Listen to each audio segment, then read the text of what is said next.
ప్రార్థన.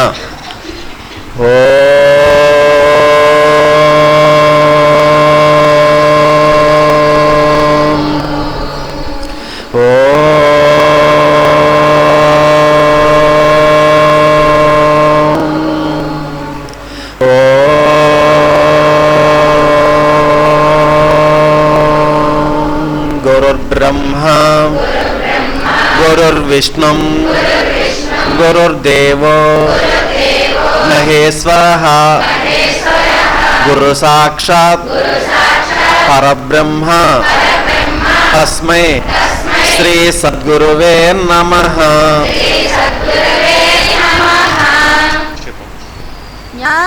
జ్ఞానమజ్ఞానముల మధ్యగ్రాలు నన్ను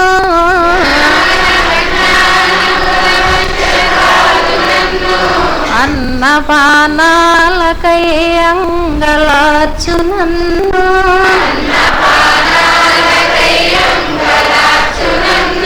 బహుళ తాపత్రయంబుల బడయు నన్ను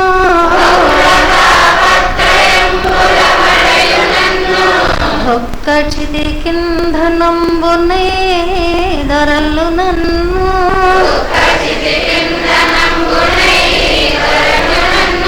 ఎటులగా చదవానిలా నెటుల చేర్చుకుందువా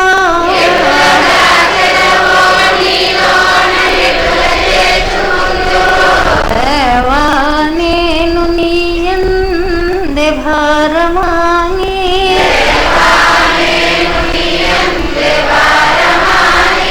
అర్దించు సుందరయంబవళ్ళ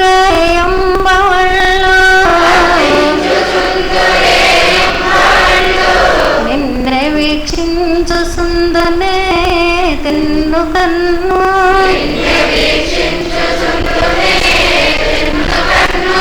అలపి చూసిన నీరు తెలియచుండు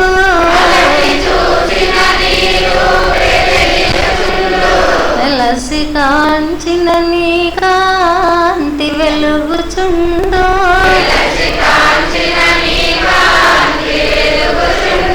వెలసి చూసిన నీ పేర పలుకుచుండు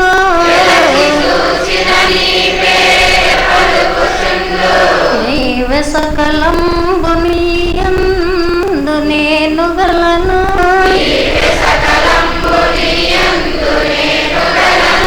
వడల జాలని పాతాళ వీధులందు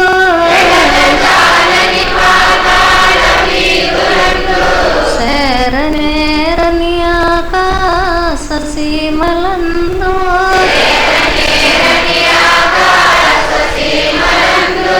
రాకనో పని జలధి గర్భములందు నీవే ఉన్నావు నాయందు నీవు లేవే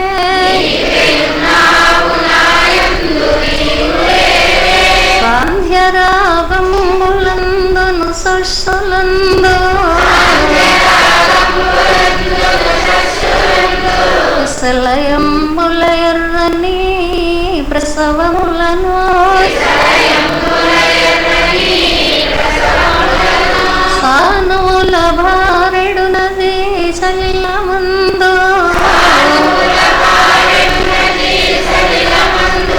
తరచునా గుండెలో నిరక్తమును పిండే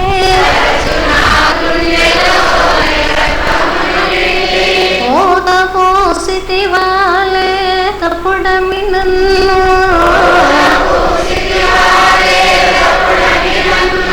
పెట్టు కష్టాలు నే లెక్క పెట్టు నెడల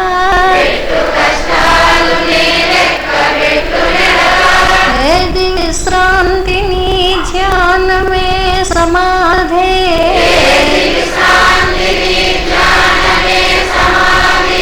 ఏది అవధి నీ పూజ భీష్ట సిద్ధే వేరుగా చందరములేదు వెదుకరాదు శాంతి గీతాలు పాడు శకుంతలము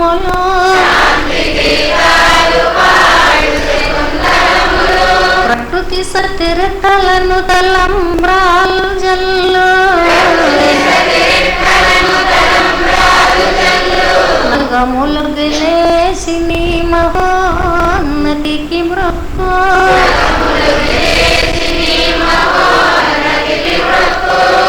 అల్లలోకాలు నీయుండులేను నీదు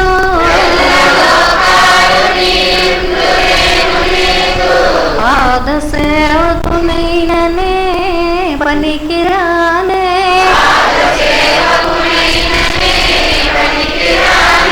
తెరసి కాపాడుమనుట కక్కరకురానే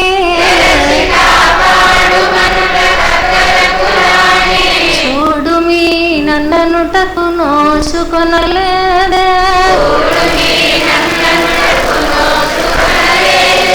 రమ్మో నాలో వసింపు మాలస్యమేళ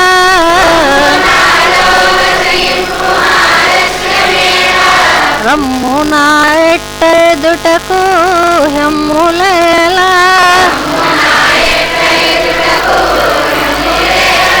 రేపను నది లేనే లేదు లేదు తండ్రి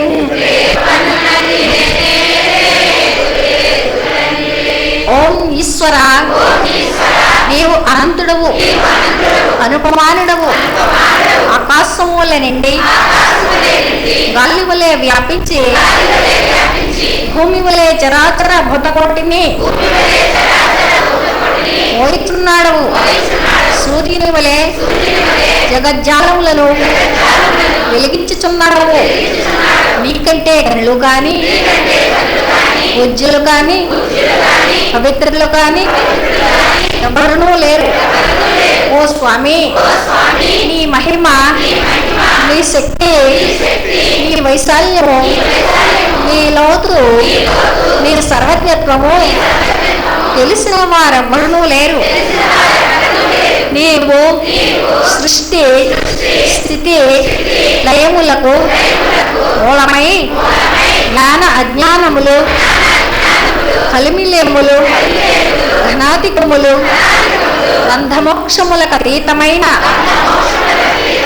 నీ నిజతేజము ఎల్ల మానవ జీవకోటికి ఆధారభూతమై ప్రకాశించుచున్నది ఓ స్వామి నిన్ను నమ్మిన వారు నశించరు నిన్ను ధ్యానించే వారికి దుఃఖములు లేవు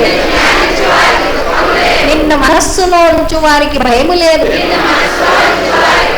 మేము పామరులము వీరులము నీవే దిక్కని నమ్మియున్న భక్తులము మా భారము కర్ణధారుని వలె నీపై వేసుకొని మమ్ము మాయ ఎందును పాపముల ఎందును హింసల ఎందును ఒనియక నీతో ప్రతిపాదకమైన మహావిశ్వమునందు సర్వదా నిలిపి నీ దయను సర్వచేసనమున మమ్ము పునరుద్ధరించి మా కష్టములను తీర్చి మా అజ్ఞానమునే చీకటిని తొలగించి మా పొరపాట్లు మన్నించి మమ్మ అన్ని విధాలా కాపాడి సంరక్షించు తండ్రి నువ్వు కరుణాళుడవు దయాళుడవు దీన రక్షకుడవు దేవాది దేవుడవు సచ్చిదానంద స్వరూపుడవు ఈశ్వరుడవు నీకు మా నమస్సులకునుగాక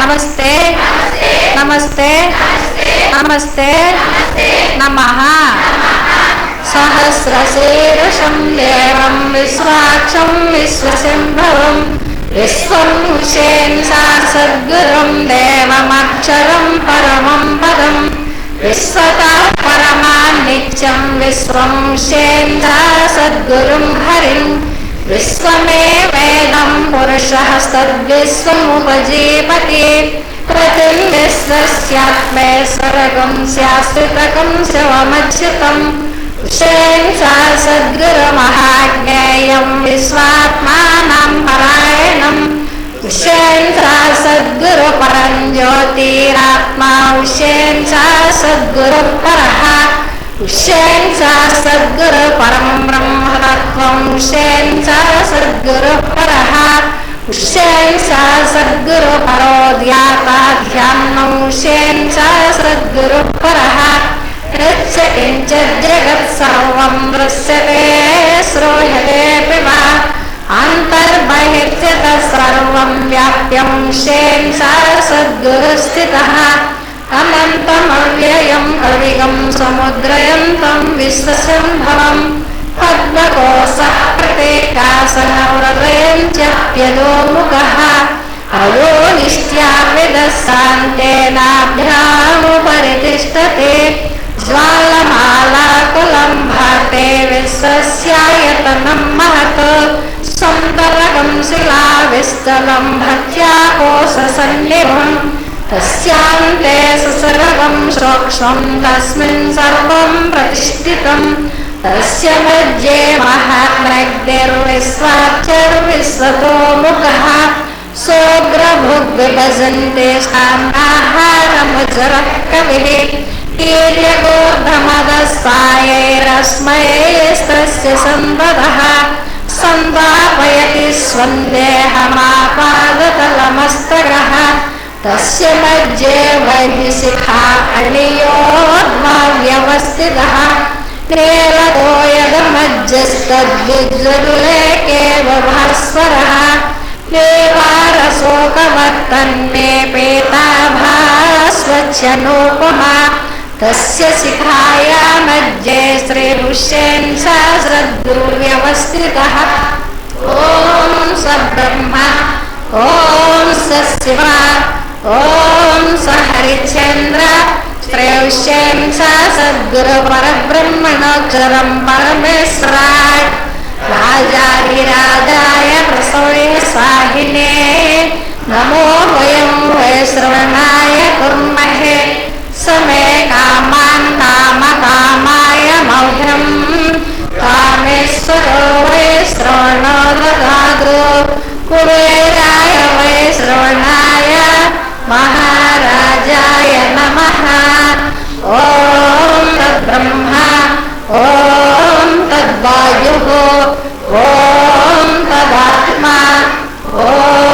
तत्सत्यम् ॐ तत्सर्वम् ॐ तत्पुरोर्नमः अन्तश्चरति भूतेषु गुहायां स्वमूर्तिषु त्वं यज्ञस्त्वं वषट्कारस्त्वं इन्द्रस्त्वं रुद्रस्त्वं विष्णुस्त्वं ब्रह्मत्वं प्रजापतिः त्वं प्रदापः पूज्योतिरसमृतं ब्रह्मभूर्भुवस्सुवरो ईशानः सर्वविद्यानाम् ईश्वरः सर्वभूतानां ब्रह्माधिपतिर्ब्रह्मणोऽधिपतिर्ब्रह्म शिवो मे अस्तु सदाशिवो तद्विष्णो परमं पदकं सदा पश्यन्ति सूरयः देवचक्षुरारतं तद्विप्रसो विपण्डवो जागृवां संस्तमिष्ठते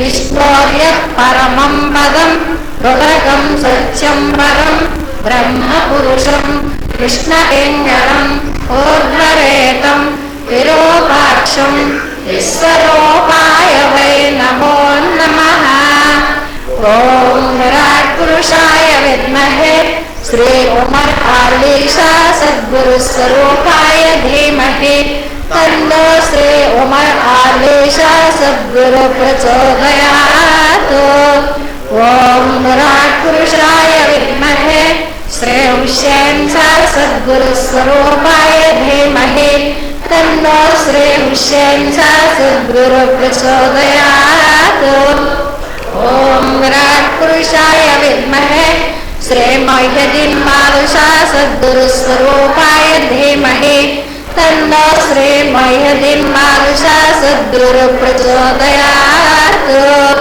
आकाशात् पतितं तोयं यथा गच्छति सागरं सर्वदेव नमस्कारः श्री सद्गुरुमूर्ति प्रतिगच्छति ॐ शान्ति शान्ति शान्तिः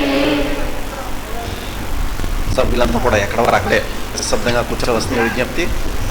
అనుభవాలు చెప్పేవారు వేదిక ఎడం భాగంలో కూర్చోవలసిందిగా మనవి.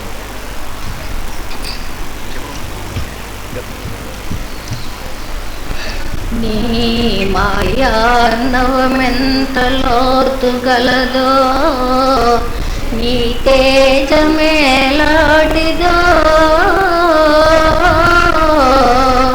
ఏమో ఏమో, నీ నిజ రూపమే వితంబుగా వీక్షింపగా వచ్చునో,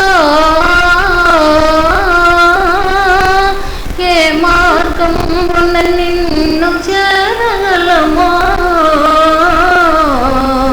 ఎందుంటివో నీవో దేవా, మా కళ్ళ కదేలగా నవడవయ్యా రొక్కి అద్రింపగా.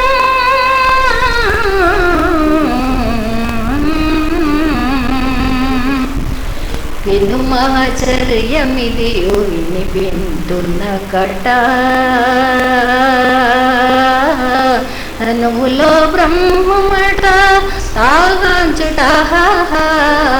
వినుమాచర్యమిదియు వినిపింతున్న కట,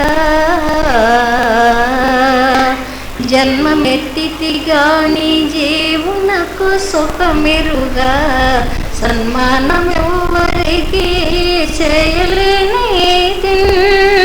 జన్మమెత్తితిగాని జీవునకు సుఖమెరుగా, సన్మానమెవ్వరికి చేయలేనిది. తన్మయం వేదాయా తత్వమేరో తెలియా, దుర్మనియోగా మేళాగో సాగింతు. వినుమాచర్యమిదియు వినిపింతున్న కట, అనువులో బ్రహ్మమట తాగాంచుట. వినుమాచర్యమిదియు వినిపింతున్న కట,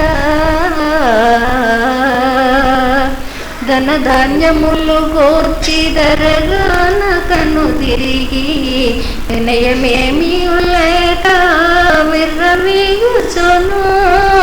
ధనధాన్యములు గోర్చి దరగాన కను తిరిగి, వినయమేమీ లేక విర్రవీగుచును. మనమునను తను గర్వమున నుండి మండిపడే, మనమునను తను గర్వమున నుండి మండిపడే, తన కన్న ఘనులో వరను చూనే జోచు. వినుమాచర్యమిదియు వినిపింతున్న కట, తనువులో బ్రహ్మమట తాగాంచుట. వినుమాచర్యమిదియు వినిపింతున్న కట, అయ్యయ్యో ఈ కాయం అంధకారమును దిగి, అయ్యయ్యో ఈ కాయం అంధకారమును దిగి, జయసుమములు పండి సౌఖ్యమందుచును. పెయ్యి మాయలు పన్ని కయములను పెంచి, వెయ్యి మాయలు పన్ని కయములను పెంచి, వ్రయులై తుదియము నీ ద్వారము చేరును. వినుమాచర్యమిదియు వినిపింతున్న కట, అనువులో బ్రహ్మమట తాగాంచుట. వినుమాచర్యమిదియు వినిపింతున్న కట, భాగ్యవంతుల మంచు భగవద్గృహంబుల, యోగ్యమని కట్టిందు హృదయమువారు. భాగ్యవంతుల మంచు భగవద్గృహంబుల, యోగ్యమని కట్టిందు హృదయమువారు. భాగ్యహీనుల బుధుల పట్టణం బిడరా, యోగిల పాషాణమున కిడుదురేమో. విను మహచర్యమిదియు వినిపింతునకట తనువులో బ్రహ్మమట తాగాంచుడ విను మహచర్యమిదియు వినిపింతునకట దేహ్యంచును శృతుల శృతపచ్చుకొను మోహరైత పదాన మొహియదిన్మార్ష మోహరైత పదాన మొహియదిన్మార్ష సందేహములు ఆ కైలలి గురుడు మాన్పే విను మహచర్యమిదియు వినిపింతునకట తనువులో బ్రహ్మమట తాగాంచుట విను మహచర్యమిదియు వినిపింతునకట.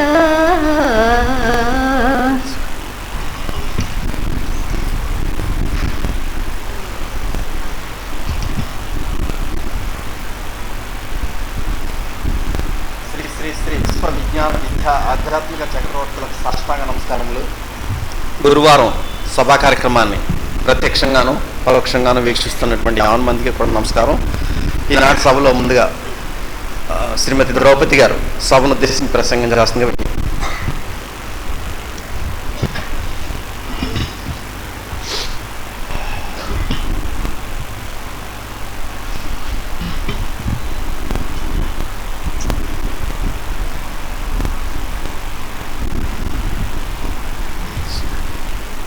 శ్రీయును కైవల్యము జేగీయదయా వైభవంబు కీర్తింప సదా మేయాదేయంబు తేజోయుతరప్సదము కూర్చు శుభశతకంబుల్. విశ్వవిజ్ఞాన విద్య ఆధ్యాత్మిక పీఠాచార్యుడు సద్గురు సార్వభౌములకు అనంతకోటి నా సాష్టాంగ నమస్కారం. తండ్రి సభ్యులందరికీ సభ్యులందరికీ నా నమస్కారములు. ఎవడు కూటస్థ బ్రహ్మంబు నేను ఎనుచు ఎవడు కూటస్థ బ్రహ్మంబు నేను ఎనుచు ఎరిగి జీవత్వమును బాసి ఏకమగుచు నుండునతడి జీవన్ముక్తి నొందగలడు కలుషరత వేషభూషయా కైలలీశ. విశ్వవిజ్ఞాన విద్య ఆధ్యాత్మిక పీఠ సద్గురు సార్వభౌముడు ఎటువంటి వారు అనగా రసస్వరూపులు, అనంతమైన తేజస్వరూపులు, రసస్వరూపులు, అతి విరాట్ స్వరూపులైన అవతారమూర్తులు సద్గురుమూర్తిగా అవతరించి శిష్యకోటిని తన రూపుగా చేయించుకుని సాయుధ్యాన్ని పొందించే సద్గురువు మనకు దొరికారు. ఎన్ని జన్మల సుకృతం అంటే అది చెప్పనలవి కాదు. ఆనందమయము, బ్రహ్మం ఆనందమయము. తను రూపుగా మార్చుకుని తను నడక నడుస్తూ అలా శిష్యుని నడిపిస్తూ తను రూపుగా మార్చుకునే విజ్ఞాన ఆధ్యాత్మిక సద్గురు సార్వభౌములకు అనంతకోటి సాష్టాంగ నమస్కారము. ఏమంటే సభ్యులుగా చేరేమో మనం ఎడుతున్నాం, వస్తున్నాం, మహానుభావుడు యొక్క ఆశీస్సులు పొందుతున్నాం, ఎన్నెన్నో బడగబోధలు ఎన్నో చెప్పుకుంటున్నామంటే అది సరికాదు. ఏమంటే సద్గురు రసస్వరూపుడైన సద్గురు తాను రూపుగా తయారు చేసుకుని తనలో బ్రతికుండగానే తనలో కలుపుకొని జీవన్ముక్తిగా జీవించి ఉండగానే ముక్త స్వరూపులుగా చూపించే గురువు మనకు లభ్యమయ్యారు. విశ్వవిజ్ఞాన విద్య ఆధ్యాత్మిక పీఠం అంటే ఆది విరాట్ స్వరూపులైన సద్గురుడు అవతరించి జీవుల్ని తన స్వరూపులుగా రసస్వరూపులుగా బ్రతికుండగానే తేజస్వరూపులుగా మార్చుకుని తనలో ఐక్యత చేసుకునే గురువు విశ్వవిజ్ఞాన ఆధ్యాత్మిక సద్గురు సార్వభౌములు. అటువంటి గురువులకు అనంతకోటి నమస్కారములు. అలాగ నడక నడిపించుకున్నారు ప్రభు.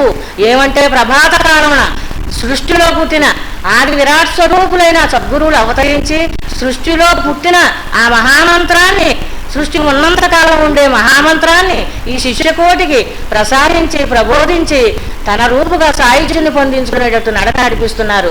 అందుకు ప్రత్యక్షంగా మహానుభావుడి యొక్క ఆశీస్సుల వల్ల ప్రభాత కాలంలో ధ్యానం చేసుకుంటూ ఉండగా నా తండ్రి సృష్టి అంతా నిండిపోయిన పాదాలు అవతరించినవి ముందు.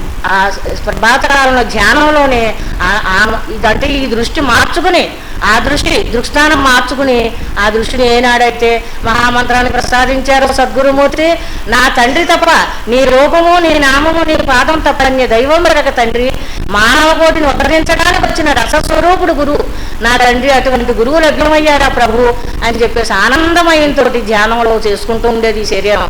ఏమంటే తాను రూపుగా ఎన్నోసార్లు చూపించారు, అందుకు నేననుభావం మదిలో మాని నా తండ్రి రాసిన అక్షరాలుగా నిరూపణ చేశారు. అందుకు ఈ శరీరం అంటున్నాను కానీ నేనేమీ కాదు, నా తండ్రే లోపల ఉన్నారు ప్రభు. పలికించడి వారు వారే, నా తండ్రి నడిపించడి వారు వారే, నా తండ్రి ఏమని చెప్పుకోవాలో ఏమని అసలు పొగడాలో కూడా నాకు ఆనందమయం అయిపోతూ ఉంటుంది. అలాగ ధ్యానంలో నా తండ్రిని ఎదురుగుండా సాక్షాత్కరింపజేసుకుని ప్రభాత కాలంలోనే ధ్యానం చేసుకుంటూ ఉండగా సృష్టి అంతా నిండిపోయిన పాదాలు కనిపిస్తున్నాయి. నా తండ్రి సృష్టి అంతా నిండిపోయిన పాదాలే సృష్టి అంతా నిండిపోయి ఉన్నాయి కదా, నీ రూపం ఎంత ఉందో తండ్రి అని చెప్పేసి ఆ ధ్యానంలోనే అభౌతికమైన స్వరూపులో ఆ దృష్టితోటి చూస్తూ ఉండగా సృష్టి అంతా నిండిపోయి ఉన్నారు. అంటే ఇన్ని తలలో చేతులేవి లేవు, స్వామి రూపమే సృష్టి అంతా నిండిపోయి ఉంది. అనంత కోటి నమస్కారాలు ప్రభు నా తండ్రి, సృష్టి అంతా నిండిపోయిన విశ్వరూపాన్ని చూపిస్తున్నారా ప్రభు నా తండ్రి. అటువంటి గురువు నాకు లభ్యమయ్యారా అని ఆనంద పరవశంలో మునిగిపోయింది. ఆనాడు విశ్వరూపుగా చూపించిన అర్జునుడు కూడా వెంటనే మళ్ళీ మానవ లోకంలోకి వచ్చేసి నా తండ్రి బావా అని చెప్పేసి అనేవాడు. అంత విశ్వరూపం చూపించి నడకలో నడిచినా సరే అర్జునుడు గ్రహించుకోవటం తక్కువ అన్నట్టుగా మనకు భగవద్గీతలో తెలుస్తూ ఉంటుంది. అలాగే నా తండ్రి మనకేంటంటే ఇంతకన్నా పైమెట్టు, అది కృతయుగం త్రేతాయుగం ద్వాపరయుగానికన్నా కలియుగంలోని తాను రూపంగా తయారు చేసుకునే గురువు మనకు లభ్యమయ్యారు నా తండ్రి. అలాగా నా తండ్రి విశ్వరూపుగా ఉన్నావా ప్రభు నా తండ్రి, ఆ రూపమే ఎల్లప్పుడూ నా మదిలో ఉండిపోవాలి తండ్రి అని చెప్పేసి ఎంతో ఆనందమయంగా నడిచేదాన్ని. అలాగే మళ్ళీ తెల్లవారుజామున ఒక 3 మాసాలు పోయిన తర్వాత అలాగే ధ్యానం చేసుకుంటూ ఉండగా మళ్ళీ ఈ రూపం, ఈ శరీరం సృష్టి అంతా నిండిపోయిన రూపం ప్రత్యక్షమైంది. తండ్రి నీవే విశ్వరూపం అనుకుంటే ఈ దేహం కూడా మానవులు కూడా విశ్వరూపమైన ప్రభు అని చెప్పేసి ఆనందమయంలో వాళ్ళాడిపోతూ ఉండగా ఒక్కొక్క శరీరం అంటే తేజస్వరూపమైన శరీరం ముందు ఆకాశంలో కలిసిపోయింది వెళ్ళి. తర్వాత గాలి, ఆ రూపం ఇప్పుడు మళ్ళీ చెబుతూ ఉంటే వ్యక్తం అవుతుంది, గాలి రూపం కూడా కనిపిస్తుంది. ఆ గాలిలో కలిసిపోయింది వెళ్ళిపోయి రెండో రూపం. మూడో రూపం ఎప్పుడైతే ఆ రూపాలు కలుస్తున్నప్పుడు ఒక్క రూపమే ఉంటుంది, కనవై కనిపించట్లేదు. తర్వాత సృష్టి అంతా అగ్నిహోత్రం మండిపోతుంది, అగ్నిలో కలిసిపోయింది వెళ్ళిపోయి. మళ్ళీ తర్వాత సముద్రుడు సృష్టి అంతా నిండిపోయి ఉన్న నీళ్ళలో కలిసిపోయింది. తర్వాత ఆకార రూపం మళ్ళీ భూమాతలో కలిసిపోయింది. ప్రభు పంచభూతాల్లో కలిసిపోతున్నాయి కదా, మళ్ళీ వ్యక్తం అవుతోంది కానీ సృష్టిలో ఏమీ కనిపించటం లేదు. ఏమంటే సుషుమ్నావస్థ పోయి తుర్యావస్థలోకి వెళ్ళిపోయింది, అందుకు దృష్టానం మారిపోయింది కదమ్మా. ఆనందమైన రూపాలను చూసుకుంటే ఆనందపడిపోతున్నాను. పంచభూతాలు ప్రత్యక్షమైనవి, పంచభూతాల్లో కలిసిపోయినాయి వెళ్ళిపోయి. తర్వాత మళ్ళీ మెల్లిగా మళ్ళీ వస్తూ ఒక రూపం మళ్ళీ ఈ దేహంలో కలిసిపోయింది. కలిసిపోయేటప్పటికి ఆనందంతో పట్టజాలేక ఆ పరంజ్యోతిలో హుసేన్ షా మహాత్ములు రాసిన తత్వవేత్తలు రచించిన ఆ కీర్తన గుర్తొచ్చింది. ఏంటి, ఆ ధ్యానంలోనే మళ్ళీ అంటే బయటికి వ్యక్తం అవ్వటం లేదు ఇంకా, ఆ ధ్యానంలోనే గగనములలో నా రూపెగాను పెంచే భాస్కరుని ఎందున రూపె పరగుచుండే సలిలమందున నా రూపె సాగుచుండే ఈ వసుంధర నా రూపె ఎసగుచుండే అలయ వాయువులో నిండెనదిగో దోసే అదిగో వైశ్యానరుని నిండెనదిగో చూడు ఎన్ని చెప్పుదు సర్వంబు నేనుగాను సృష్టినంతయు నాలో చూసినాడా ఇదే పరంజ్యోతి అన నొప్పు నీలుంగు ఇది యోగులు కన్నట్టి జ్యోతి సొమ్ము నిలసిపోదు నీ జ్యోతి నేనెప్పటికీ.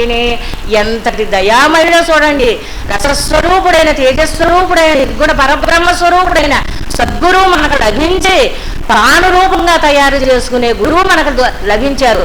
ఏమంటే భౌతికమైన విషయాలు ఎన్నో ఉంటాయి, అసలు చెప్పనవసరంగానే ఆయనే తీర్చుకుంటారు. అంటే ఈ దేహం ఒక తెలిసినప్పటి నుంచి కూడా తల ఎంటుకు చివరంత సుఖం కూడా ఎరగదు. అసలు తల్లిదండ్రుల ప్రేమే ఎరగదు. ప్రేమ అంటే చెప్పుకోవాలంటే ఉప్పొంగిపోతూ ఉంటుంది. అనంతమైన విలువ కట్టలేని ప్రేమ, అపురూపమైన ప్రేమ, ఆనందమైన ప్రేమ, అనంతమైన ప్రేమ చూపించారు నా గురువు నా తండ్రి. ఎంతటి ప్రేమ అంటే తల్లిదండ్రులు కొంతవరకే, తర్వాత సోదరులు కొంతవరకే, భర్త కూడా కొంతవరకే, బిడ్డలు కూడా కొంతవరకే, బంధువులు కూడా కొంతవరకే, స్నేహితులు కూడా కొంతవరకే. తాను రూపంగా తయారు చేసుకుని ఎదురుగుండా సాక్షాత్కరింపజేసుకుని తాను రూపంగా తేజస్సు రూపాన్ని రప్పించుకుని తనలో కలుపుకునే అన్నటి గురువు మనకు లభ్యమయ్యాడు. ఎంత ప్రేమమయుడు చూడండి నా తండ్రి. ఏమంటే శరీరం పొంగిపోతూ ఉంటుంది నా తండ్రిని. ఎన్నో కీర్తించేద్దాం అనుకుంటాం. టయ్యం నా తండ్రి ఇచ్చిన టయ్యం మరి మనం సరిగ్గా వృధా చేసుకోవాలి. కాబట్టి నిన్ను తేజోలసితాంతరాత్మవను సునే వీక్షింతును లేక లోక నికాయ ప్రణుతాకిన ప్రజలుగా కాంక్షింతును పుణ్య సజ్జన దృగ్లోచర తత్వమూర్తివనినే సాధింతును భక్తినేమని పూజింతు పరాత్మవు మహాత్మా దేవ సద్గురు ప్రభు నేను దేవాది దేవుండు అయిన వాని కొల్చి తద్రూపధారినై కోరివాని దేహమందున దొచ్చి మద్దేగుడగుదు కలుషగత వేషభూషయ కైలేశ. అటువంటి గురువు లభ్యమయ్యి జీవించి ఉండగానే తరులో రసస్వరూపమైన తేజస్సులో కలుపుకునే గురువు దొరికాడు నా తండ్రి. అంతటి మహనీయమూర్తికి పదాభివందనం, అనంత కోటి నమస్కారాలు ప్రభు నా తండ్రికి.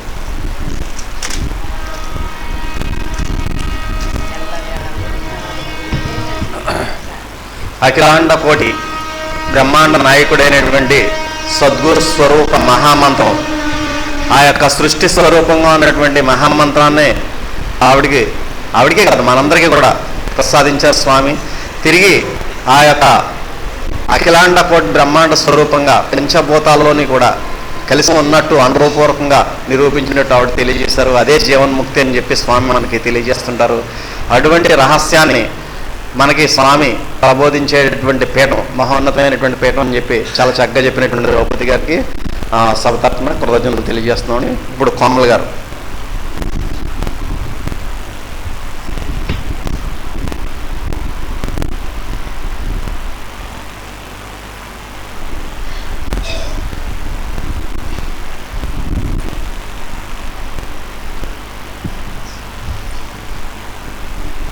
శ్రీ శ్రీ శ్రీ విశ్వవిజ్ఞాన విద్యా ఆధ్యాత్మిక పీఠాచార్యుల వారికి సాష్టాంగ నమస్కారములు. సభా సభ్యులందరికీ నా హృదయపూర్వక నమస్కారములు.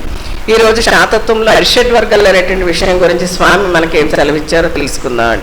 స్వామి మనకేం చెప్తున్నారంటే ఈశ్వర విషయం తెలుసుకుని ధరించి మానవ జన్మను సార్థక్యం చేసుకోవాలనేటువంటి తపన కలిగినటువంటి ప్రతి వ్యక్తి కూడా సద్గురువుని ఆశ్రయించడం జరుగుతుంది. సద్గురువుని ఆశ్రయించిన తర్వాత మహామంత్ర ప్రబోధంతోనో లేదా గురువు గారి యొక్క బోధన ప్రభావంతోనో ఆ ధర్మ మార్గంలో ప్రయాణం చేయాలని అతను ప్రయత్నం చేసినప్పుడు అతనికి మానసికంగా అనేక రకమైనటువంటి ఊహలు ఉత్పన్నమవుతాయి. మంచి మార్గంలో వెళ్ళాలనుకున్నప్పుడు రకరకాల భ్రాంతులు అతనిలో ప్రవేశించి అతను ఈ అరిషడ్ వర్గాల యొక్క ప్రేరేపణ చేత భిన్నమైనటువంటి ఊహలు అతనిలో ప్రవేశించినప్పుడు అతను తడబడతాడు. తప్పిపోయి ఏంటి నాకు ఇట్లా జరుగుతుంది, నేను మంచి మార్గంలో ప్రయాణం చేయాలి, ఆధ్యాత్మిక మార్గంలో ప్రయాణం చేయాలి అని అనుకున్నప్పుడు నాకు ఇటువంటి డిస్టర్బెన్స్లు ఎందుకు వస్తున్నాయనేటువంటి ఉద్దేశంతో అతని యొక్క గురువుని ఆశ్రయించి స్వామి నాకు ఇటువంటి ఊహలు వస్తున్నాయనేటువంటి విధంగా ప్రశ్నించినప్పుడు ఇవి అరిషడ్ వర్గాల్లో అనేటువంటి శత్రువులు నీలో ఉన్నాయి కాబట్టి వాటి కారణంగా అవి ఉద్రేకించబడడం వల్ల వాటి యొక్క ప్రేరేపణతోటి నువ్వు అజ్ఞాన మార్గంలో ప్రయాణం చేసి గాఢాంధకారంలో పడిపోతున్నావు. దీనివల్ల నువ్వు జడజన్మలకు వెళ్ళిపోతావు. కాబట్టి ఈ అరిషడ్ వర్గాలు అనేటువంటి మానవునికి శత్రువులు కాబట్టి వాటిని నిర్జించాల్సినటువంటి అవసరం ఉంది. వాటిని నిర్జించినట్టే కానీ వాటిని నీలో నుండి తొలగించుకుంటే కానీ నీకు ముక్తి అనేటువంటిది కానరాదని చెప్పడం జరుగుతుంది. అయితే అప్పుడు ఈ సాధకుడికి ఈ శిష్యుడికి సందేహం కలుగుతుంది. ఈ అరిషడ్ వర్గాలు అనే వాటిని ఎట్లా నిర్జించాలి, వాటిని ఎట్లా తన నుండి తొలగించాలి, ఇవి శత్రువులు అంటే ఏ విధంగా ఉన్నాయి అనేటువంటి విధానంలో అతను ఒక గుడ్డివాడు కళ్ళున్న వాడిని అనుసరించి వెళ్ళిపోయాను. గుడ్డి వ్యక్తి ఒక కళ్ళు లేని వ్యక్తి కళ్ళున్న వ్యక్తి వెనకాల వెళ్తున్నాడు అనుకుని వాడు ఎటు తీసుకెళ్తే అతడే వెళ్తాడు. అదేవిధంగా ఈ జ్ఞాన శూన్యుడైనటువంటి గురువు చెప్పిన విషయాన్ని ఒక గుడ్డివాడు అనుసరించినట్టుగా అనుసరించి ఈ అరిషడ్ వర్గాలంటే ఏమిటో, ఈ శత్రువులు ఎలా నిర్జించాలో, వీటి నుండి ఎలా వీటి బారి నుండి ఎలా బయటపడాలో, ఎలా జ్ఞాన మార్గంలో ప్రయాణించాలో, ఎలా ఈ జన్మ సార్థక్యం చేసుకోవాలో తెలియని విషయంగా అతను తన జీవితకాలం అంతా వ్యర్థం చేసుకుని నీచ నికృష్ట మానవుడిగా మారి అజ్ఞాన అంధకారంలో పడిపోయి జడ జన్మలకు వెళ్ళిపోవడం జరుగుతుంటుంది. కాబట్టి స్వామి ఏం చెప్తున్నారంటే, నిజమైనటువంటి మానవుడా నువ్వు జన్మను సార్థక్యం చేసుకోవాలని అనుకున్నట్లయితే కనుక ఈ అరిషడ్ వర్గాలు అనేటువంటి నీ శరీరంలో ఒక అంతర్భాగంగా ఉన్నాయనేటువంటి విషయాలు తెలుసుకుని ఈ అరిషడ్ వర్గాలు ప్రేరేపించినప్పుడు, ప్రకోపించినప్పుడు వాటి యొక్క అంచె పరిణామము ఎలా ఉన్నది, నీలో ఒక ఊహ తలెత్తినప్పుడు ఆ ఊహ యొక్క పరిణామం ఎలా ఉన్నది, ఇది మంచిగా ఉందా చెడుగా ఉన్నదా అనేది మనం ఒక విశ్లేషణ చేసుకుని దాని యొక్క ప్రమాదాన్ని నువ్వు పంచి చూసుకున్న వాడే వాటి నుండి పక్కకు తొలగేటట్టు విధంగా నువ్వు ఎప్పుడైతే ప్రయాణం చేస్తున్నావో అప్పుడే నువ్వు జ్ఞాన మార్గంలో ప్రయాణం చేస్తున్నట్టుగా ఉంటుంది. లేనట్లయితే ఈ అరిషడ్ వర్గాలని మానవులు విజృంభించి అతని చేత నీచ నికృష్ట కార్యక్రమాలు పాల్పడేటట్లు చేసి అతన్ని గాఢాంధకారంలో పడివేసి ఇంకెందుకు పనికిరాని నీచ నికృష్టుడిగా దిక్కులేని చావు చనిపోయేటట్లుగా చేయటం జరుగుతుందని చెప్తున్నారు. అయితే ఈ అరిషడ్ వర్గాలనే మానవుల్లో ఏ విధంగా ఉంటాయి, అవి మానవుని ఏ విధంగా ప్రేరేపిస్తాయి, అతన్ని ఏ విధంగా కలత పెట్టేటట్లు చేస్తాయి అనేది మనం ఒక్కొక్కటి మనం తరచు చూసి మాట్లాడుకున్నట్లయితే ఈ కామం అనేటువంటి మొట్టమొదటి అరిషడ్ వర్గం. స్వామి వీటిలో ఒక సందర్భంలో హార్మోన్స్ అని కూడా చెప్పారు. మానవ శరీరంలో సాంకేతిక పరంగా మెడికల్ టర్మ్లో మనం హార్మోన్స్ అనే పదం వాడుతూ ఉంటాం. మనకు చూడండి హార్మోన్స్ ఇన్బ్యాలెన్స్, దాని ద్వారా అనారోగ్యం వచ్చింది అంటుంటారు. అంటే హార్మోన్స్ ఇన్బ్యాలెన్స్ అరిషడ్ వర్గాలు విచ్చలవిడిగా మనలో రెచ్చిపోతుంటే కనుక మన ఆత్మ కానీ మన మనసు కానీ వాటిని కంట్రోల్ చేయలేక మనం వాటి కంట్రోల్లోకి వెళ్ళిపోయినప్పుడు మనము జంతువులా ప్రవర్తించడం అనేటువంటి జరుగుతుంది. దానికి ఉదాహరణ కామం అనేది తీసుకుంటే ఇది మానవ జన్మ పెట్టిన వాళ్ళకి 16 ఏట మొదలై 18 నుంచి 21 మధ్యకాలంలో అది పెచ్చు పెరిగి కామం అనేది ఉద్రేకించినప్పుడు మానవుడు కామదృష్టితో చూసి ఆ కామ ప్రకోపించడం వల్ల అనేక తప్పులు చేయడం జరుగుతుంటుంది. అయితే ఇదే మనం ఈ మధ్యకాలంలో పేపర్లో విపరీతంగా చూస్తున్నాం. 80 ఏళ్ళ వృద్ధురాలైనా కానీ 5 సంవత్సరాల 4 సంవత్సరాల అమ్మాయిల పైన కూడా అత్యాచారాలు చేయడం జరుగుతుంది. ఇది ఏమిటన్నమాట, ఆ కామం అనేటువంటి అరిషడ్ వర్గం వాళ్ళలో ఆ విజృంభించడం చేత కన్ను మిన్ను గానక ఒక జంతువు వలె ప్రయత్నించడం వల్ల అతను చేసే చర్యలకు అంతు బంతు లేకుండా నీచ నికృష్ట మానవుడిగా మారిపోవడం జరుగుతుంది. అంటే అంత ప్రమాదకరమైనటువంటి ఆ అరిషడ్ వర్గాన్ని అది మనలో మనం విశ్లేషణ చేసుకోవాల్సినటువంటి ప్రతి వ్యక్తి తాను తరచు చూసుకోవాల్సినటువంటి అవసరం ఉంది. ఇది ఏ విధంగా స్థాయి చేసుకోవాలనేటువంటి విషయాన్ని మళ్ళీ మనకి స్వామి ఈ అరిషడ్ వర్గాల స్థాయి అనే చాప్టర్లో చెప్తారు. అదే విధంగా క్రోధం ఉంది. ఇది మనిషికి అహంకారం, విపరీతమైన అహంకారం. అందరూ నా మాటే వినాలి. ఇది దురహంకారం ఉంటుంది, సదహంకారం ఉంటుంది. ప్రతి వ్యక్తి నా మాటే వినాలి, నాకు లొంగి ఉండాలి, ఎవరినైనా నేను కంట్రోల్ చేయగలుగుతాను, నేను గొప్పవాడిని అనేటువంటి విపరీతమైన అహంభావం, కన్ను మిన్ను గానం. వ్యక్తి ఏం చేస్తాడు, ప్రతి వ్యక్తిని చులకనగా చూస్తాడు, అందరినీ బాధ పెట్టాలని చూస్తాడు. దాంతో అతను ప్రజల దృష్టిలో నీచ నికృష్ట మానవుడిగా మారి అందరితోనూ విరోధి అయి ఎవరితోనూ మంచి మన్నన పొందలేక అందరితోనూ విరోధస్తుడైపోతాడు. ఎవరు అతను మనిషి నానేవాడు ఎవరు అతనికి మిగలరు. ఆ విధంగా క్రోధం అనేటువంటి అహంకార రూపంలో అది విజృంభించినప్పుడు అతను ఈ నీచ నికృష్ట జీవితాన్ని గడపడం అనేటువంటి జరుగుతుంది. అదేవిధంగా లోభం, ఈ లోభమత్వం అనేటువంటిది చాలా ప్రచున్నతమైనదని స్వామి చెప్తున్నారు, చాలా ముఖ్యమైనదని చెప్తున్నారు. ఈ లోభత్వం తెచ్చి పెరిగిపోయినటువంటి మానవుడు తన ప్రపంచేచ్ఛా విహారానికి కూడా అడ్డురగిలేటట్టు విధంగా అతని జీవితంలో అతను అనుభవించాల్సిన విషయాలను ఏమీ అనుభవించకుండా అతను ప్రజల దృష్టికి విమర్శకు పాత్రుడవుతూ ఉంటాడు. పైగా అతను ఏం చేస్తాట, తనకన్నా ఈ తన పోగొట్టుకున్న కనక వస్తు వాహనాలను చూసుకుని గర్వపడుతూ తనకన్నా తక్కువ డబ్బున్న వాళ్ళ గురించి చూస్తూ హేళన చేస్తూ నీచకంగా మాట్లాడుతూ తన గురించి తన ఇతరులు తన వెనకాతలు ఏమనుకుంటున్నారు అనేటువంటి విషయాన్ని పట్టించుకోకుండా అతను విశృంఖలంగా ప్రవర్తించడం జరుగుతుంటుంది. లోభత్వానికి గురవుతాడు అనమాట. అయితే ఇతని గురించి పరులు ఏమనుకుంటున్నారు, ఇతను ఒక ఉదాహరణగా ఎలా మాట్లాడుకుంటున్నారు అనేటువంటి విషయాన్ని తెలుసుకునేటువంటి జ్ఞానం అతనికి ఉండదు. ఈ విధంగా లోభత్వానికి లోబడినటువంటి మనిషి అతను తన మంచి మార్గంలో వెళ్ళడం అనేది మారిపోతాడు. ఆ ధనాన్ని చూసుకుని అహంభావానికి లోనవుతాడు. ఇది స్వామి మనకి చెప్తారు, కలిమి ఎల్లా కాలం ఉండి కాలానికి పనికిరాదు. డబ్బును చూసి గర్వపడినప్పుడు నిజానికి మన అవసరం వచ్చిన డబ్బు కూడా మనని ఏమీ కూడా ఆదుకోదు. కాబట్టి లోభత్వం అనేది కూడా మనిషికి అంతగా ఉండకూడదని స్వామి మనకి చెప్పడం అనేటువంటి జరుగుతుంది. ఇంకొకటి మోహం. ఈ మోహం అత్యంత ప్రమాదకరమైందటండి. ఈ కామం అనేటువంటిది మనిషిలో ఉన్నటువంటి కామేచ్ఛ మోహ రూపంలో విజృంభించి అతను ఈ మోహపీడితుడే. ఎదుటి వ్యక్తిలో ఈ మోహం అనేది అతన్ని ఆకర్షించిస్తుందటండి. అంటే మీకు తెలియని సమాజంలో మనం చూస్తున్నాం, కొంతమంది స్త్రీలు పురుషులు వ్యామోహంలో పడతారు, పురుషులు స్త్రీ వ్యామోహంలో పడతారు. ఆ వ్యామోహంలో పడినప్పుడు చుట్టూ సమాజం ఏమనుకుంటుందో, తన కుటుంబం ఏమనుకుంటుందో, తన భవిష్యత్తు ఏమైపోతుందో, తన వంశ ప్రతిష్ఠ ఏం జరుగుతుందో, తన వంశ చరిత్రకి ఎటువంటి కళంకం ఆపాదించబడుతుందో, ఇటువంటివి ఏమీ ఆలోచించకుండా ఆ మోహావేశంలో పడి తన జీవితాన్ని సర్వనాశనం చేసుకునేటువంటి ఉదాహరణలు మన చరిత్రలో ఎన్నో చూడటం అనేటువంటిది జరిగింది. ఇక మిగిలిన మతం అండి. ఈ మతం అనేది ఎలా ఉంటుందటంటే దర్పం అనమాట. ఇది మనిషి నరాన ఉంటుందటండి. ప్రతి కండరంలోనూ అణువులోనూ నరాన ఉంటుందన్నమాట అండి. ఈ మతం పేటలేకపోయినటువంటి మనిషి అసలు ఎవరిని లెక్క చేయడు, ఎవరితోనూ సఖ్యంగా ఉండడు, ప్రతి వ్యక్తిని బాధ పెడతాడు. ఆ కన్ను మిన్ను కానని అహంకారంతో తన మాటలతోటి, తన చేతలతోటి, తన యొక్క ప్రవర్తనతోటి తన తోటి వ్యక్తులను విపరీతమైన బాధకు గురి చేసి అతను ఎవరికి చెందకుండా నీచ నికృష్ట మానవుడిగా జీవితాన్ని గడపడం అనేటువంటిది. అంటే అందరికీ విరోధం అవుతారు. ఈ అహంకారపూరితంగా మతంతో దర్పంతో ఉండేటువంటి మనుషులు స్నేహితులకి, చుట్టూ ఉన్న సమాజానికి విరోధులు అవుతారు, వాళ్ళ కుటుంబానికి విరోధులు అవుతారు, ఎవరికి చెందకుండా పోవడం అనేటువంటిది జరుగుతుంది. ఆఖరిది మాత్సర్యం. ఇది అత్యంత ప్రమాదకరమైందటండి. అసూయ మనిషిని కాల్చేస్తుంది. ప్రతి వ్యక్తి ఏమనుకుంటారంటే నేనే బాగుండాలి, నా బిడ్డలే బాగుండాలి, నా పిల్లలే అత్యున్నత స్థానం ఉండాలి, నేనే డబ్బులు గడించుకోవాలి, నేనే బాగుండాలి. ఈ రకమైనటువంటి ఆశ్చర్యంతో తనకన్నా ఎవరైనా ధనాధికుడు కనిపించినా, తనకన్నా విద్యార్థికుడు కనిపించినా, తన బిడ్డల కన్నా ఎక్కువ చదువుకున్న బిడ్డలు ఎదుటి వ్యక్తులకు ఉన్నా కూడా ఈ ఆశ్చర్యం పెట్టేగిపోయి ఎవరైనా ధనవంతుడు, తనకన్నా ధనవంతుడు ఉంటే అతను ధనాన్ని హరించడానికైనా సిద్ధపడతాడండి.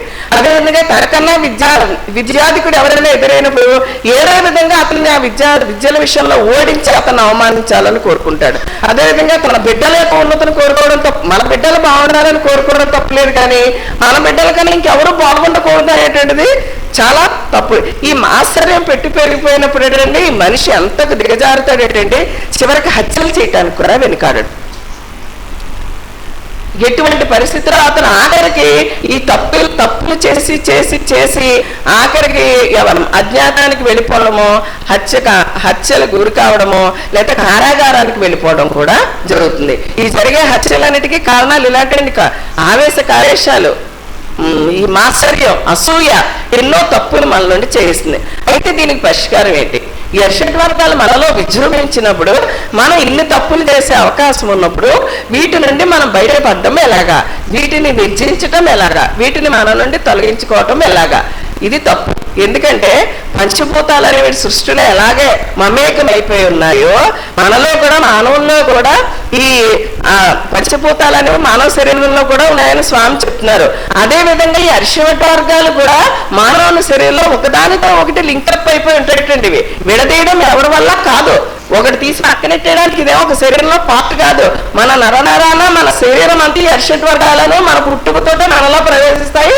మన శరీరం కాలి బూడిదైపోయినప్పుడే అవి కూడా కాలి బూడిదైపోతాయి. కాబట్టి వీటిని తీసేసి పక్కనెట్టడమో, వీటిని కట్ చేసేయటమో, తొలగించేసేయడమో అనేది మన వల్ల కాదు.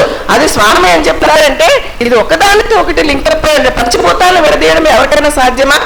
పంచభూతాలను సమదృష్టితోటి సమభావంతో కలిసి పనిచేయడం వల్లే సృష్టి ఇంత సస్యశ్యామలంగా ఉంది. ప్రపంచం ఇన్ని సంవత్సరాల నుంచి ఇలా గడుస్తుందంటే ఈ పంచభూతాలని ఐకమత్యంగా ఉండడం వల్లే స్వామి చెప్తారు. అదేవిధంగా ఈ అరిషడ్ మార్గాలన్నీ సమతౌల్యంగా మనలో ఉన్నప్పుడు మాత్రమే మానవుడు కూడా జ్ఞాన మార్గంలో ప్రయాణించడం జరుగుతుంది. దానికి ఏం చెప్తున్నారంటే స్వామి, ఈ అరిషడ్ వర్గాలు ఒకదానితో ఒకటి లింకప్ ఎలా ఉంటాయండి, కామం పెరిగిపోయినప్పుడు అతని యొక్క కామంతో ఆ కామేచ్ఛ తీరినప్పుడు క్రోధంగా మారిపోతున్నట్టండి. అది ఆ క్రోధంగా మారిపోయినప్పుడు ఏమవుతుంది, వాడు దర్పాన్ని చూపిస్తాడు, అహంకారాన్ని చూపించి తప్పులు చేయడానికి లోభత్వంతో ఈ మాత్సర్యంతో తప్పులు చేయటం జరుగుతుంది. అంటే ఒక కోరిక తీరకపోవడం వల్ల దానివల్ల రెండో తప్పు వల్ల మూడో తప్పు వల్ల నాలుగో తప్పు, ఇవన్నీ లింకప్ అయిపోయి ఉంటాయి. కాబట్టి దీనికి పరిష్కారం ఏంటనమాట, మనలో ఒక ఊహ పొడసూపినప్పుడే, మనలో ఒక ఊహ అంకురించినప్పుడే దీని యొక్క పరిణామం ఏ విధంగా ఉంది, దీని యొక్క ప్రయాణం ఏ విధంగా ఉంది. మనం ఒక పని చేయాలనుకుంటున్నాం, మనం ఒక ఆలోచన చేసాం, అయితే ఇది ఎలా ఉంది, దీని పరిణామం ఎలా ఉంది, దీని అంత్యం ఎలాగుంది, దీని యొక్క రిజల్ట్ ఎలా ఉంటుంది అనేది మనలో మనం విశ్లేషించుకొని అది ప్రమాదకారిగా ఉంది అని అనుకున్నప్పుడు మనం దాని నుండి తప్పుకోవాలి. తప్పుకుంటే అది జ్ఞానానికి పునాది అంటున్నారు స్వామి. వేరేం లేదు, మనలో మానసిక పరమైన విశ్లేషణ రావాలి. తప్పులు అందరూ చేస్తారు, ఎందుకంటే ఇది తీసేయడం కుదరదంటున్నారు కదా. తీసి పక్కనట్టేసి ఫ్రెష్గా కొత్త జీవితం మొదలు పెట్టడం అనేది ఎవరి వల్ల కాదు, అవి మనలోనే ఉంటాయి. మనమేం చేయాలి, మనలో కామం అనేటువంటి పిశాచం ప్రకోపించినప్పుడు మన ఆలోచన తప్పేమో, ఇది ఇలా మనం ఈ మార్గంలో వెళ్ళడం వల్ల దీని యొక్క పరిణామం ఈ విధంగా ఉంటుంది కాబట్టి వద్దు మనకి అనుకోవాలన్నమాట. అదేవిధంగా మాస్టర్యం వచ్చినప్పుడు అయ్యో ఇది తప్పు కదా, దీని పరిణామం ఈ విధంగా ఉంది. ప్రతిదానికి ఒక రిజల్ట్ అనేది ఉంటుంది కదా, అంత్య పరిణామం అనేది ఉంటుంది. ఆ పరిణామం సక్రమంగా లేదు, ప్రమాదకరంగా ఉంది. ఇది మనకి మన జీవితానికే కాకుండా ఇతరుల జీవితాలకు కూడా మచ్చ తెచ్చేదిగా ఉంది, అందరికీ ఇది అపాయం తెచ్చేదిగా ఉంది అని మనం అనుకున్నప్పుడు అది పక్కకు తప్పుకోమంటున్నారు. అందులో నుంచి ఆ ఆలోచన పక్కకు పెట్టాలి. ఎప్పుడైతే అలా విశ్లేషణ చేసుకుని మన యొక్క ఆలోచనలు మనం నియంత్రించుకోవడం మొదలు పెట్టామో అదే మనకి జ్ఞాన మార్గానికి దారి, అదే జ్ఞానానికి పునాది. అయితే ఆ విశ్లేషణ మనకి ఎవరు కలగజేస్తారట, మనంతటా మనకి రాదు. ఎందుకంటే మనం 7 జన్మలు అజ్ఞానాల్లో ఉన్నాం మనం అందరూ. మనకి సద్గురు ఆశీర్వాదంతో వస్తుంది. మన గురువు సద్గురు అయినప్పుడు, మన గురువు నిజ గురువు అయినప్పుడు, మన గురువు తెలిసిన సద్గురు అయినప్పుడు అటువంటి విచక్షణ జ్ఞానాన్ని మనకి ప్రవేశపెడతారు. ఎందుకంటే ఆయన సాయుజ్యుడు, మనం అబ్జర్వ్ చేస్తూ ఉంటారు. మనం పక్క మార్గంలో వెళ్తున్నారు, వీడు కట్టు తప్పుతున్నాడు, వీడు తప్పు చేయబోతున్నాడు అనుకున్నప్పుడు ఆయన ఏం చేస్తారంటే మనకి, బాబు నువ్వు తప్పు చేస్తున్నావు అని డైరెక్ట్గా చెప్పరు. ఈ తప్పు చేయటం వల్ల నీకు ఈ ఫలితం ఉంటుంది అనేటువంటి ఆలోచన మనలో కలుగజేస్తారు ఆయన. ఆ ఆలోచన మనం కలిగజేసినప్పుడు సద్గురు ఆశీర్వాదంతో ఆ జ్ఞానాన్ని మనం గ్రహించుకున్నప్పుడు ఆ విషయాన్ని ఆటోమేటిక్గా మనం పక్కకు తొలగిపోవడం అనేటువంటి జరుగుతుంది. అది మన సాయుధ్యుడైన సద్గురు మనకు కలగజేస్తారు. ఆయనే నిజమైన సాయుధ్యుడు. అటువంటి గురువు సాయుధ్యుడు కానప్పుడు, గురువుని మనం వెళ్ళినప్పుడు గురువు ఆయన అందులో ఏం చేస్తాడు, ఆయన జ్ఞానశూన్యుడు. నువ్వు ఇవన్నీ పక్కన పెట్టే, నువ్వన్నీ వదిలేసాయి, నువ్వు సన్యాసం పుచ్చుకో, లేకపోతే అక్కడికి అడవిలోకి వెళ్ళిపో అని చెప్తాడు జ్ఞానశూన్యుడైతే.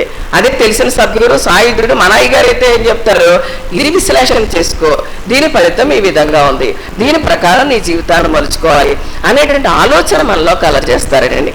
ఆ ఆలోచన ఎప్పుడైతే మనం స్వీకరించామో అప్పుడే మనం జ్ఞానానికి పునాది పడుతుంది, అప్పుడే జ్ఞాన మార్గంలో మనం ప్రయాణం చేస్తున్నట్టు లెక్క. ఆ విధమైనటువంటి జ్ఞానాన్ని మనకి స్వామి ప్రసాదించాలని కోరుకుంటూ స్వామి దగ్గర మీ దగ్గర అసలు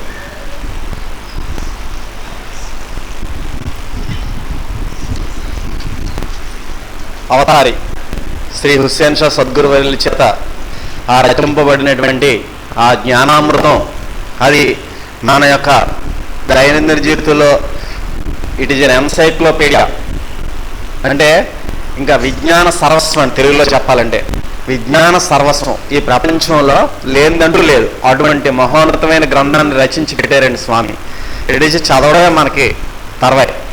అటువంటి దాంట్లో అర్షడ్ వర్గాల యొక్క విషయం ప్రేరేపణ చే మానవుల్లో భ్రాంతి ఏ విధంగా ప్రవేశిస్తుందని, అర్షడ్ వర్గాల శరీరంలో ఏ విధంగా అంతర్భాగంగా ఉన్నాయని, ఊహయకర పరిణామం ఎంత ప్రమాదకరంగా ఉంది, అటువంటి ప్రమాదకర సందర్భాల నుంచి సద్గురు మనకి విశ్లేషణ చేసుకునే శక్తినిచ్చి ఏ విధంగా తప్పించేటటువంటి మార్గాన్ని, జ్ఞాన మార్గాన్ని మనకు ప్రబోధిస్తారని చెప్పి చక్కగా చెప్పినటువంటి కోమల్ గారికి అభినందనలు. ఇప్పుడు కొల్లు అక్షయ, గోవిందపురం.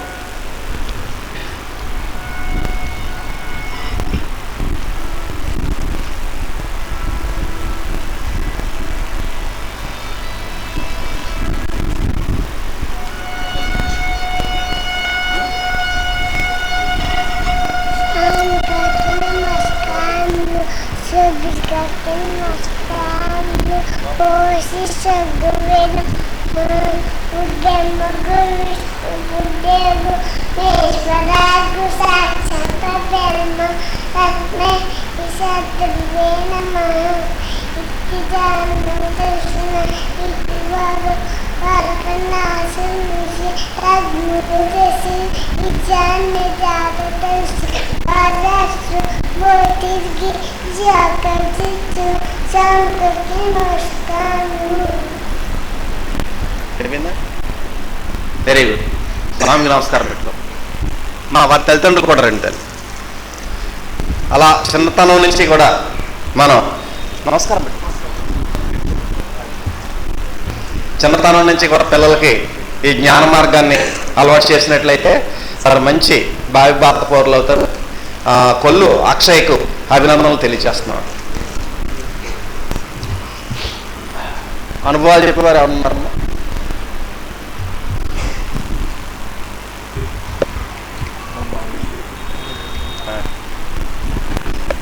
స్వామి యొక్క సందేశాన్ని అందరూ కూడా అత్యంత భక్తి శ్రద్ధలతో వినాల్సిందిగా మనవి. దయచేసి సెల్ ఫోన్స్ అందరూ కూడా స్విచ్ ఆఫ్ చేసుకోవాలి. ఆలస్యంగా వచ్చిన వారు కూడా అందరూ కూడా స్విచ్ ఆఫ్ చేసుకోవాల్సిందిగా విజ్ఞప్తి.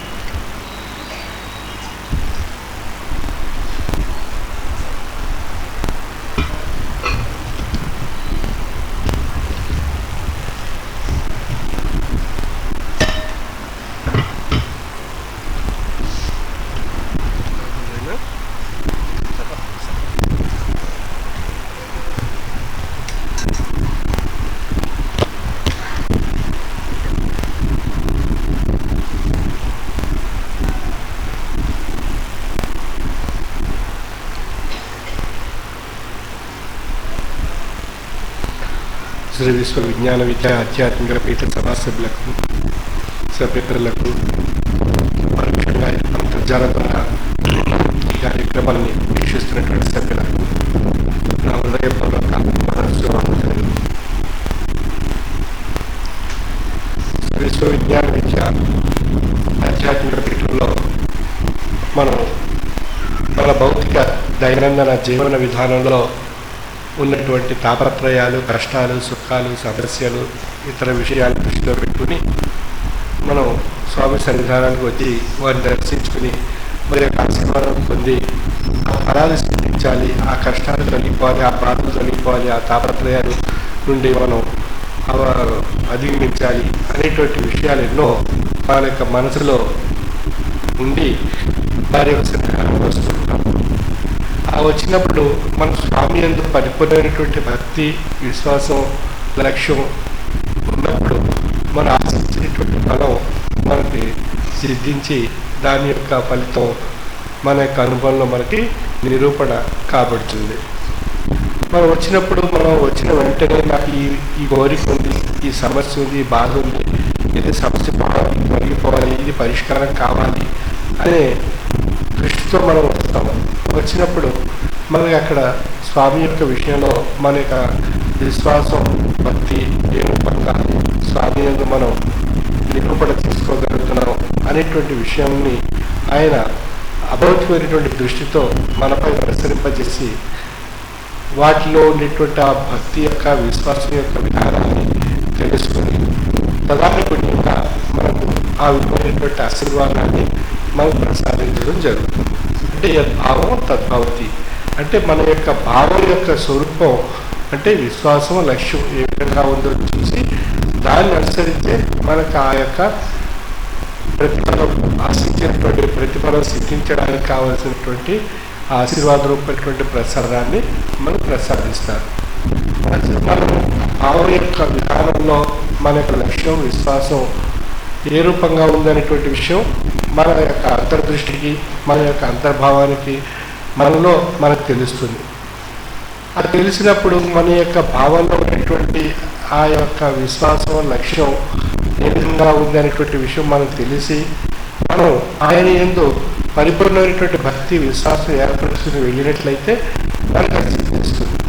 మనం కొద్దిగా మన యొక్క దృష్టి మరొక వైపు ఉండి, మరొక ఆలోచనతో ఉండి ఇది వెళ్తే జరుగుతుందా జరగదా అనేటువంటి ఇటో కాలు అటో కాలు మన రెండు పడవల మధ్య మనకు ఆలు వేసినట్లయితే మనం ఎలాగ నుంచోవడం కష్టంగా ఉంటుందో అలాగా మన యొక్క భావం రెండు భావాలుగా ఈ ద్వైభావంగా ఉన్నట్లయితే, దైవీ భావం రెండు భావాలుగా ఉన్నట్లయితే మనకు ఒక భావం భ్రాంతి రూపంగా, ఒక భావం గురు రూపంగా, గురు రూపమైనటువంటి లక్ష్యాన్ని కలిగించడానికి ప్రయత్నం చేస్తుంది. అంటే రెండు భ్రాంతుల యొక్క భావాల మధ్యన మనం నడవడికి సాగిస్తున్నప్పుడు దానిలో భ్రాంతి భావం అధికంగా ఉన్నట్లయితే గురు స్వరూపమైనటువంటి భావం అది బలహీనపడుతుంది. గురు స్వరూపమైనటువంటి భావం బలీయంగా ఉన్నట్లయితే భ్రాంతి స్వరూపమైనటువంటి భావం బలహీనపడుతుంది. అంచేది ఏది బలహీనపరచుకోవాలి, ఏది మనం అధికంగా ఉండాలి అనేటువంటి విషయం నిర్ధారించుకోవాల్సినటువంటి స్థితి మనపై మోసి ఉన్నది, మన యొక్క భావంపై మోసి ఉంది. అంటే భావం యొక్క సారూప్యతను బట్టే మనకు ఆ స్వామి యొక్క అభౌతికమైనటువంటి ఆశీర్వాదం మనకు లభిస్తుంది. అంటే గురు స్వరూపమైనటువంటి భావాన్ని అధికంగా మెరుగుపరుచుకుని భ్రాంతి స్వరూపమైనటువంటి భావాన్ని బలహీనపరచుకోవడానికి మనం ప్రయత్నం చేసినట్లయితే మనం ఆశించినటువంటి ఫలం మనం సిద్ధించడానికి అవకాశం ఉంటుంది. సాధారణంగా ఆ యొక్క భావం యొక్క సారూప్యత మనకు తెలిసినప్పటికీ మనం భౌతిక విధానంలో మనం స్వామి యందు వచ్చి నాకు ఈ పని జరగలేదు, ఆ పని జరగలేదు, ఆ సమస్య నెరవేరలేదు, ఇది నెరవేరలేదు అని చెప్పి మనం చెబుతూ ఉంటాం. అంటే మనలో ఉండేటువంటి ఆ భావం యొక్క బలహీనత భ్రాంతి స్వరూపంగా ఉన్నదనేటువంటి విషయాన్ని మనం మరుగున పెట్టి మనం స్వామి యందు వచ్చి ఆ యొక్క విషయం నెరవేరలేదు అనేటువంటి విషయాన్ని మన భౌతికవాదంలో భౌతిక దృష్టితో మనం మాట్లాడుతూ ఉంటాం.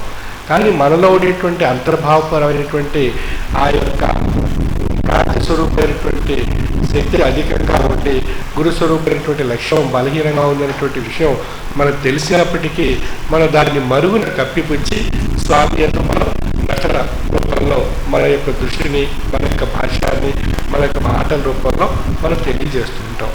అయితే ఆయన అన్నీ తెలిసినటువంటి వారు మనలో ఉండేటువంటి అంతర్భావాన్ని, అంతర్దృష్టిని వెతికి అందులో ఉండేటువంటి రహస్యాన్ని గ్రహించి తదానుగుణ్యంగా ఆ యొక్క మౌనమైనటువంటి ఆశీర్వాదాన్ని మనకు ప్రసాదిస్తారు. కానీ మనం భౌతిక దృష్టితో పై పొర మాత్రమే చూడగలుగుతున్నాం. అంతర్పరాన్ని, ఆ అంతర్భాగాన్ని, అంతర్పరను ఆయన చూడగలుగుతున్నారు. అంటే మన దృష్టి ఎంతవరకు భౌతికంగా బయట పై పొర మాత్రమే మనం వెళ్ళగలుగుతున్నాం. కానీ ఆయన అంతర్రూపమైనటువంటి భావాన్ని దృష్టిలో పెట్టుకుని మనకు ఆ ప్రసాదాన్ని మనకు ప్రసాదించడం జరుగుతుంది. మనం ఆ విషయం గమనించలేక మనం ఏం చేస్తుంటాం, స్వామి దగ్గరికి వెళ్ళాం, ఈ విషయం జరగలేదు, ఇది కూతురు పెళ్లి కాలేదనో, సంతానం విషయంలో, ఇంకా ఇతర ఎన్నో తాపత్రయాలు మనం లేచిన దగ్గర నుంచి ఎన్నో ఉంటాయి తాపత్రయాలు. ఆ యొక్క తాపత్రయాలు తీసుకుని మనం 4 లక్షలు వెళ్ళాను, 2 లక్షలు వెళ్ళాను, స్వామి మాట్లాడలేదు, ప్రసాదం ఇవ్వలేదు, ప్రసాదం ఇచ్చినా అది ఫలించలేదు అని చెప్పి మనం భావంలో ఉండి మనం ఆ ఫలితంగా పడేసరికి నిర్లక్ష్యం ఏర్పడి మనం స్వామి యందు నిందారోపణ చేసి స్వామి యొక్క విషయంలో నిర్లక్ష్యం ఏర్పడుతున్నాం. ఆ నిర్లక్ష్యం ఏర్పడడానికి కారణం భ్రాంతి. మనలో ఉండేటువంటి భ్రాంతి మన నిర్లక్ష్యంతో వాటి భ్రాంతి యొక్క శక్తి అధికమవుతూ గురు స్వరూపమైనటువంటి శక్తిని నిర్లక్ష్యం చేత బలహీనపరుస్తూ మన యొక్క స్థాయిని తగ్గిస్తూ ఉంటుంది. ఆ విధంగా మనలో భ్రాంతి యొక్క శాతం పెరిగిపోవడం చేత గురు స్వరూపమైనటువంటి లక్ష్యం యొక్క స్థాయి తగ్గిపోవడం చేత మనలో అనేక రకాలైనటువంటి అవాంతరాలు, అవరోధాలు, సమస్యలు అవన్నీ ఏర్పడుతుంటాయి. దానికి తోడు కాలం అనేటువంటిది మనం పరీక్షిస్తుంది. ఎంతవరకు స్వామి సన్నిధానానికి చేరుకోగలడు, ఎంతవరకు స్వామి యొక్క సహనంతో, ఓర్పుతో మీరు ప్రయాణం చేయడానికి అవకాశం ఉంది అనేటువంటి విషయం నిరీక్షణ రూపంలో కాలం అనేటువంటి విషయం పరీక్షిస్తుంది. ఒక ప్రక్క భ్రాంతితో పరీక్షింపబడుతూ మరొక ప్రక్క కాలంతో పరీక్షింపబడుతూ ఉంటారు. ఈ పరిస్థితుల్లో మనకు ఏది ఆధారము అన్నప్పుడు మనకు స్వామి ప్రసాదించినటువంటి మహామంత్రము, ఆ మంత్రం మన స్వామి ప్రసాదించినప్పుడు మనం ఏం చెప్తున్నారు, స్వామి మంత్రం ఇచ్చినటువంటి క్షణాన్ని మొదలుకొని చివరి శ్వాస వరకు స్వామి యందు పవిత్రమైనటువంటి లక్ష్యంతో, భక్తితో, విశ్వాసంతో సన్యాసి చేసిన, సామ్రాట్లు చేసిన సర్వము నీవే స్వామి అనేటువంటి ఒక పవిత్రమైనటువంటి లక్ష్యాన్ని ఏర్పరచుకుని ప్రయాణం చేస్తే ఆ లక్ష్యంలో నేను ఉంటాను అని చెప్పి, ఆ మహామంత్ర రూపంలో నేను ఉంటాను అని చెప్పి స్వామి అని చెప్తున్నారు. ఆ లక్ష్యం ఇలా ఉండేటువంటి ఆ మహామంత్రం మనం ఎప్పుడు పట్టించుకున్నాం, స్వామి మంత్రం తీసుకుంటున్నాం, ఆ రోజు మంత్రం చదువుతున్నాం, ఆ రోజు ఆ యొక్క అయితే తీసుకుంటున్నాం, మంత్రం చదువుకుంటున్నాం, మనం ఏదో కోరికతో వస్తాం స్వామి దగ్గరికి. మంత్రం మనం ఒత్తిడి తీసుకోవటం లేదు. చాలా మంది మనం ఎరుకలో తీసుకుంటున్నాం, మనకి ఏదో బాధలు, కష్టాలు, సమస్యలు, కోరికలు, తాపత్రయాలు వాటిని దృష్టిలో పెట్టుకుని మనం స్వామి సన్నిధానానికి వచ్చి మంత్రం తీసుకుంటున్నాం. ఆ మంత్రం దగ్గర మంత్రం వల్ల ఆ యొక్క వారు ఆశించేటువంటి ఆ విషయాలు సిద్ధిస్తాయి అనేటువంటి భావనతో మనం మంత్రం తీసుకుంటున్నాం.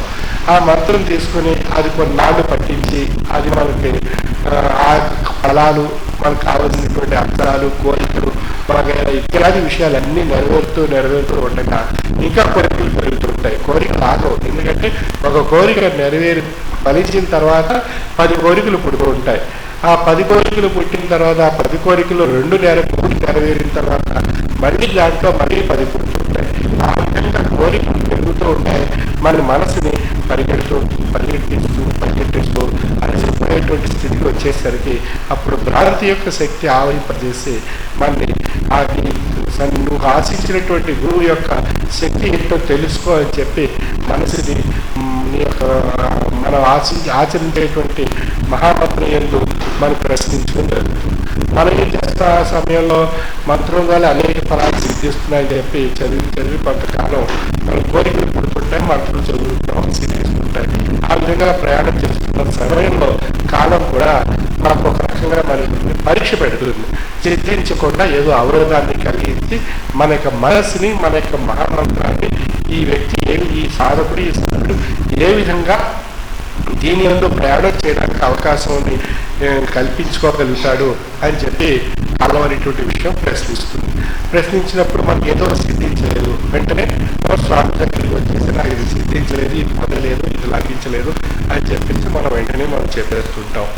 అంటే మన అంతర్భావ దృష్టి చూసినటువంటి ఆయన మనకి ఏది కావాలి, ఏ సమయంలో ఎంతవరకు అది కావాలి అనేటువంటిది ఆయన నిర్ణయంలో ఉండి అంతవరకు మనం ప్రసాదించడం జరుగుతుంది.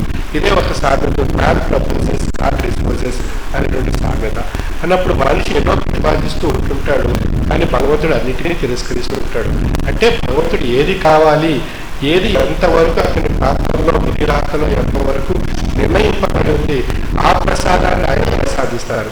కానీ మన కోరిక ఏంటి, అది సిద్ధించాలి, ఇది పొందాలి, అది పొందాలి, ఇది కావాలి, అంతవరకు మనం వచ్చేయాలి అని చెప్పి మన యొక్క కోరికలకు అంతరం లేకుండా పోయేటువంటి విషయంలో మనసుని నిర్ణయించుకుని మనం ప్రయాణం చేయటం.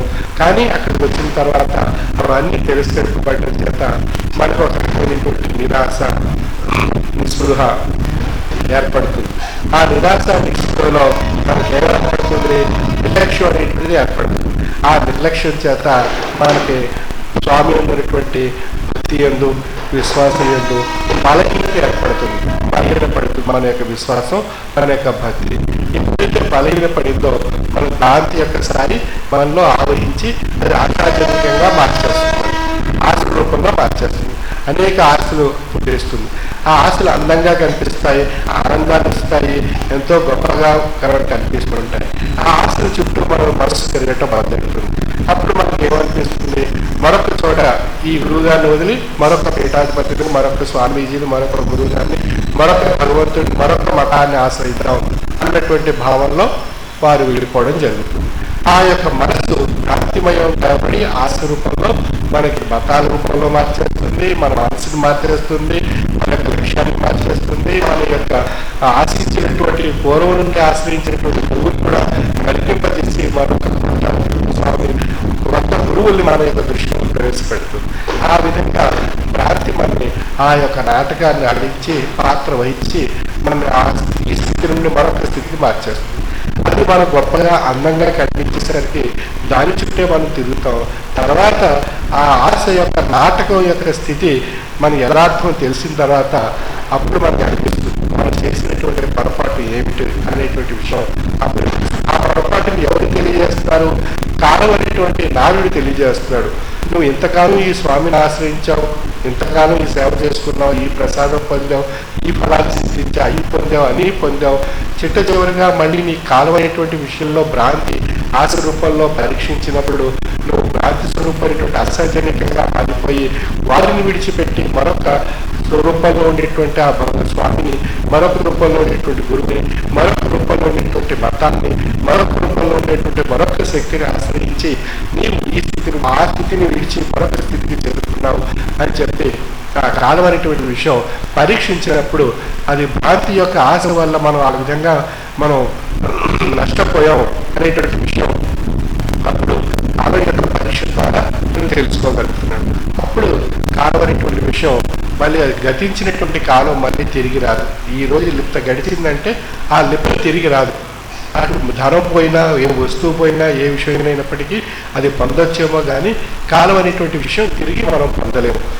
మరి ఇంతకాలం స్వామి సన్నిధానంలో సేవ చేసి మరి మనం ఇంతగా ఉన్నటువంటి ఈ అవిశ్వాసం వల్ల, అభక్తి వల్ల, విమర్శ వల్ల, భారతి యొక్క ఆశ వల్ల కోల్పోయినటువంటి కాలాన్ని తిరిగి మనం అనుకున్నా కూడా మనం పొందలేము. ఇందువల్ల గతించినటువంటి కాలం తిరిగి రాదు కనుక మరి ఆ విధంగా మన యొక్క ఆయుష్లో కొంతకాలాన్ని ఆ యొక్క భ్రాతృ స్వరూపమైనటువంటి విషయంలో కలిసిపోయి మర్చిపోవడం చేత మళ్ళీ తిరిగి ఆ కాలం రాదు కనుక మళ్ళీ ఆ కాలం యొక్క పరీక్షలో ఉండేటువంటి విషయాన్ని తాను గ్రహించి తిరిగి తను ఆ యొక్క ఆశాజనమైనటువంటి భ్రాంతి యొక్క స్థితికి చేరకుండా నివారింప చేసుకునేటువంటి ఒక గొప్ప యోగికమైనటువంటి శక్తిని తాను పొందాలి.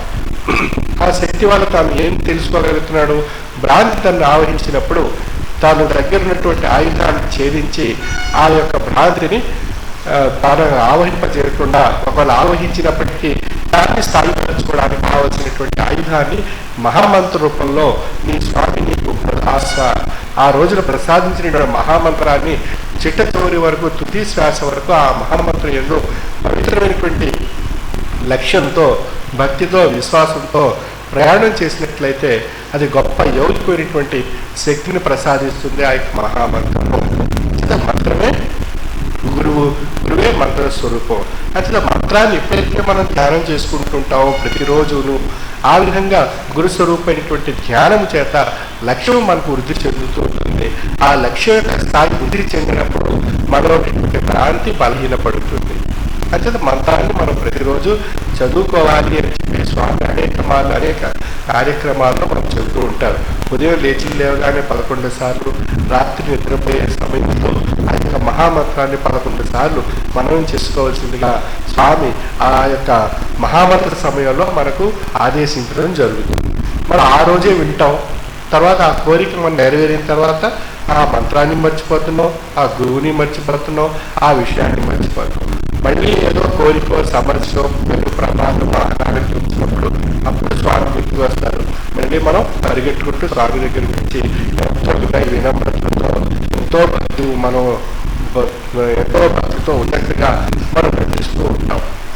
ఆ నటించే నటన యొక్క అంతర్భావాన్ని స్వామి అంతర్దృష్టితో చూసి మనకి ఏ సమయంలో ఎంతవరకు ఇవ్వాలో అంతవరకు ప్రాప్తంలో మనకు ప్రసాదిస్తారు. ఎందువల్ల వారు చేసేటువంటి ఆ యొక్క భక్తులు చేసేటువంటి నటన అది ఎంతకాలం నటన రూపంలో తాను ప్రయాణం చేస్తున్నాడో అని చూసి వారు ఏ సమయంలో ఎంత ప్రసాదం, ఏ రూపంలో, ఏ విధంగా వారి ప్రాప్తాన్ని అనుసరించి, వారి యొక్క భక్తిని అనుసరించి, వారి యొక్క విశ్వాసాన్ని అనుసరించి, వారి యొక్క మహామంత్రి యొక్క యోగికమైనటువంటి లక్ష్యాన్ని అనుసరించి ఏ స్థాయిలో ప్రసాదించాలో ఆ విధంగా ఆ ప్రసాదాన్ని ముందు ఆశీర్వాద రూపంలో ప్రసాదించడం జరుగుతుంది.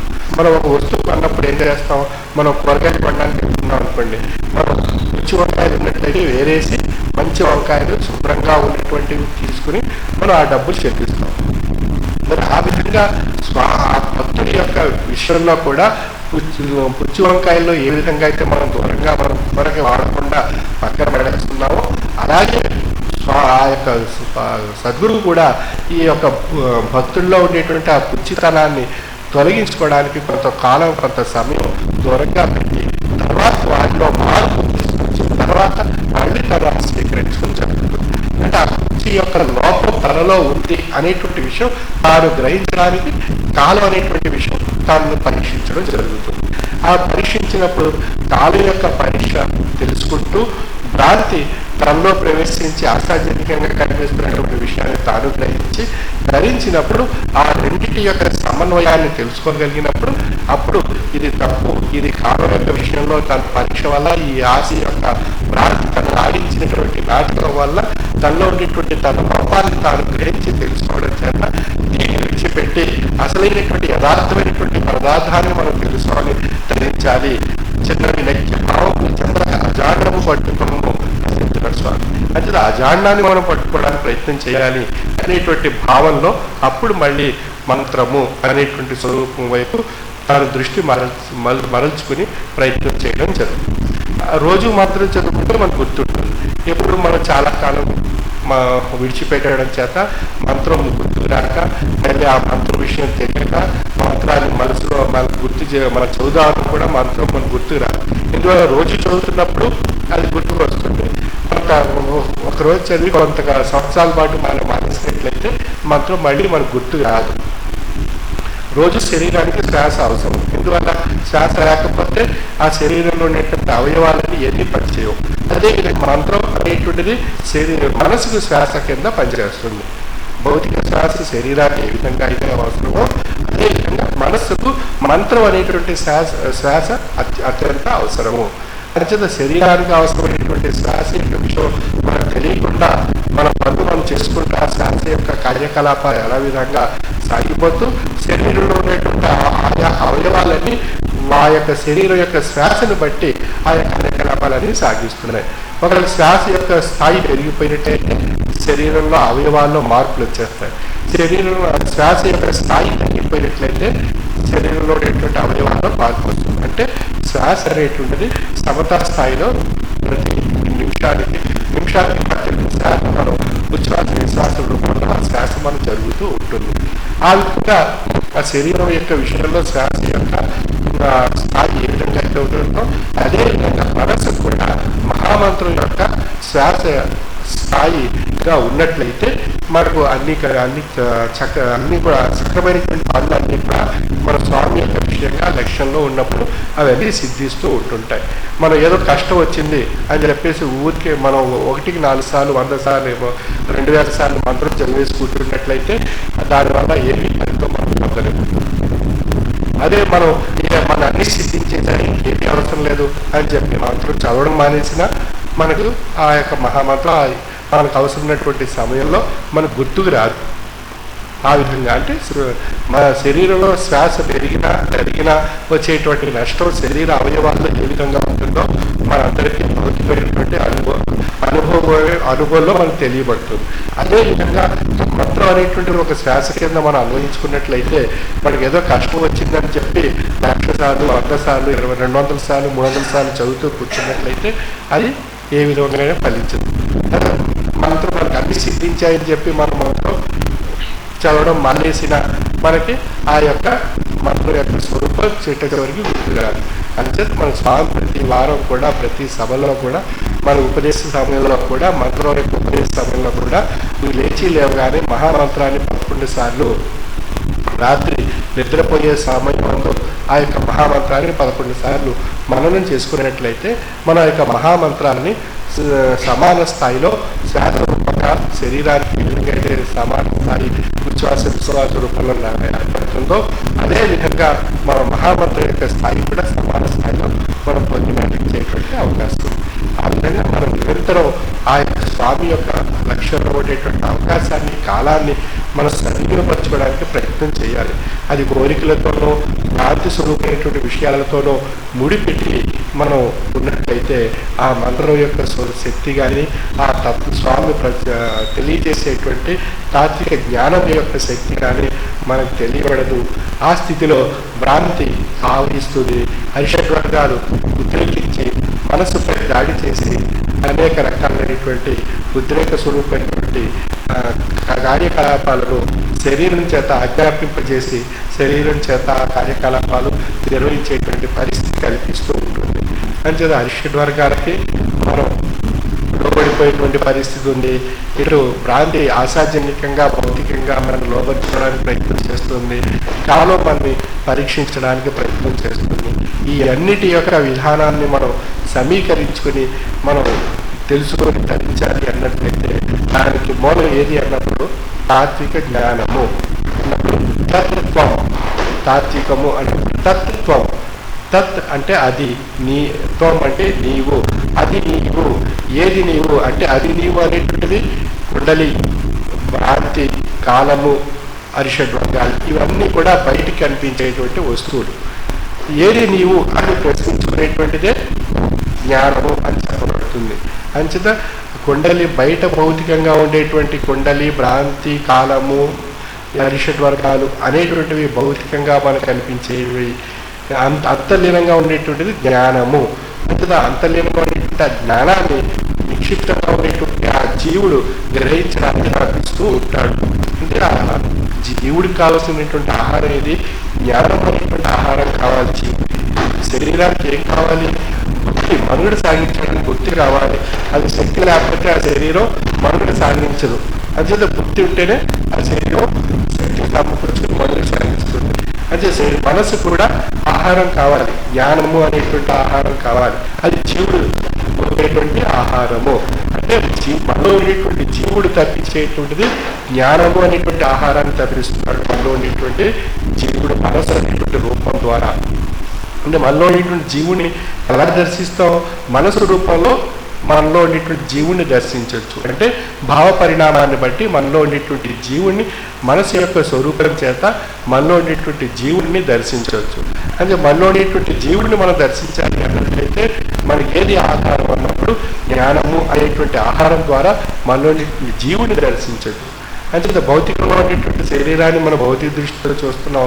మరి మనలో ఉండేటువంటి జీవుడిని మనం చూడాలి అన్నట్లయితే అంతర్భావ దృష్టితో మనం చూడవచ్చు. అంటే మన అంతర్భావ దృష్టితో మనం చూడాలి అన్నట్లయితే జ్ఞానం అనేటువంటిది ఆ యొక్క దృష్టి ఏర్పడటానికి కారణంగా తెలియబడుతుంది. అంటే అంతర్భావ దృష్టి ఏర్పడటానికి కారణము జ్ఞానము అనేటువంటి విషయం ద్వారా మనకు అంతర్భావ దృష్టి ఏర్పడుతుంది.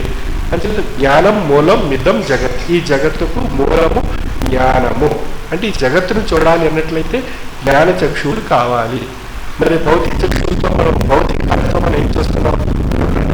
అనేక విషయాలు చూస్తున్నాం, ఆనందిస్తున్నాం, తమేత్వం చెందుతున్నాం, సంతోషిస్తున్నాం. మరి అవి భౌతిక చక్షువులు, భౌతికమైనటువంటి నేత్రాలు. అంతర్భావ చక్షువులు అన్నట్లయితే అది జ్ఞాన నేత్రాలు.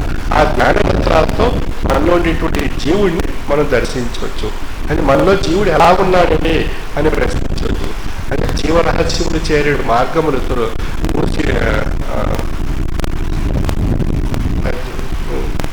జీవరహస్యాలు చేరేటువంటి ఆ మార్గాన్ని ఈ భ్రాంతి, మాయ, కుండలి శక్తి, అరిషడ్ వర్గాలు ఇవి దాన్ని ఆ యొక్క దారి మనం తెలియకుండా మరుగున పడేటటువంటి పరిస్థితి కలిగించడం చేత మనం ఆ జీవరహస్యాల మధ్య ఉన్నటువంటి ఆ జీవుడి యొక్క అంతర్భావ స్వరూపమైనటువంటి ఆ రహస్యాన్ని తెలియకుండా మనకి ఆ మరుగున పడేస్తుంది. ఆ గోవిన ఒక రాక్షసి అని చెప్పి మనకి సద్గురు వైద్య భాష గురువారిలు ఎక్కువసార్లు ఆ పద్యాన్ని వారి యొక్క ఉపన్యాసాల్లో ఎక్కువగా తెలియజేసేవారు. ఎందుకంటే ఆ జీవరహస్యానికి సంబంధించినటువంటి విషయాన్ని, ఆ మార్గాన్ని మాయా, భ్రాంతి, కుండలి శక్తి, అరిషడ్ వర్గాలు, ఈ భ్రాంతి ఇవన్నీ కూడా మనకి మర్పింపజేసి ఆ మూసివేసేయడం చేత ఆ రహస్యం తెలియకుండా మరుగున పడిపోవడం చేత జీవుడి యొక్క స్వరూపం మనం తెలియకపోవడం చేత మనం మనలో ఆ భగవంతుడు ఎక్కడో ఉన్నాడో, ఏ రూపంగానో అని చెప్పి మనం ఆచరిస్తూ ఆ యొక్క లక్ష్యంలో అటువైపు మరలిపోతున్నాం. అంచేత మనలో ఉండేటువంటి ఆ యొక్క జీవుడే భగవత్ స్వరూపంగా నిండి ఉన్నాడు మనలో అనేటువంటి విషయాన్ని మనం తెలుసుకోలేకపోవడం చేతే మన భ్రాంతి అక్కడ మాయ రూపంలో మనకి ఆ యొక్క రహస్యాన్ని తెలియకుండా పడుతుంది. అయితే ఆ రహస్యాన్ని ఛేదించాలి, పొందాలి అన్నట్టయితే జ్ఞానం అనేటువంటి ఆ మహోన్నతమైనటువంటి యోగినటువంటి శక్తి మనం పొందాలి.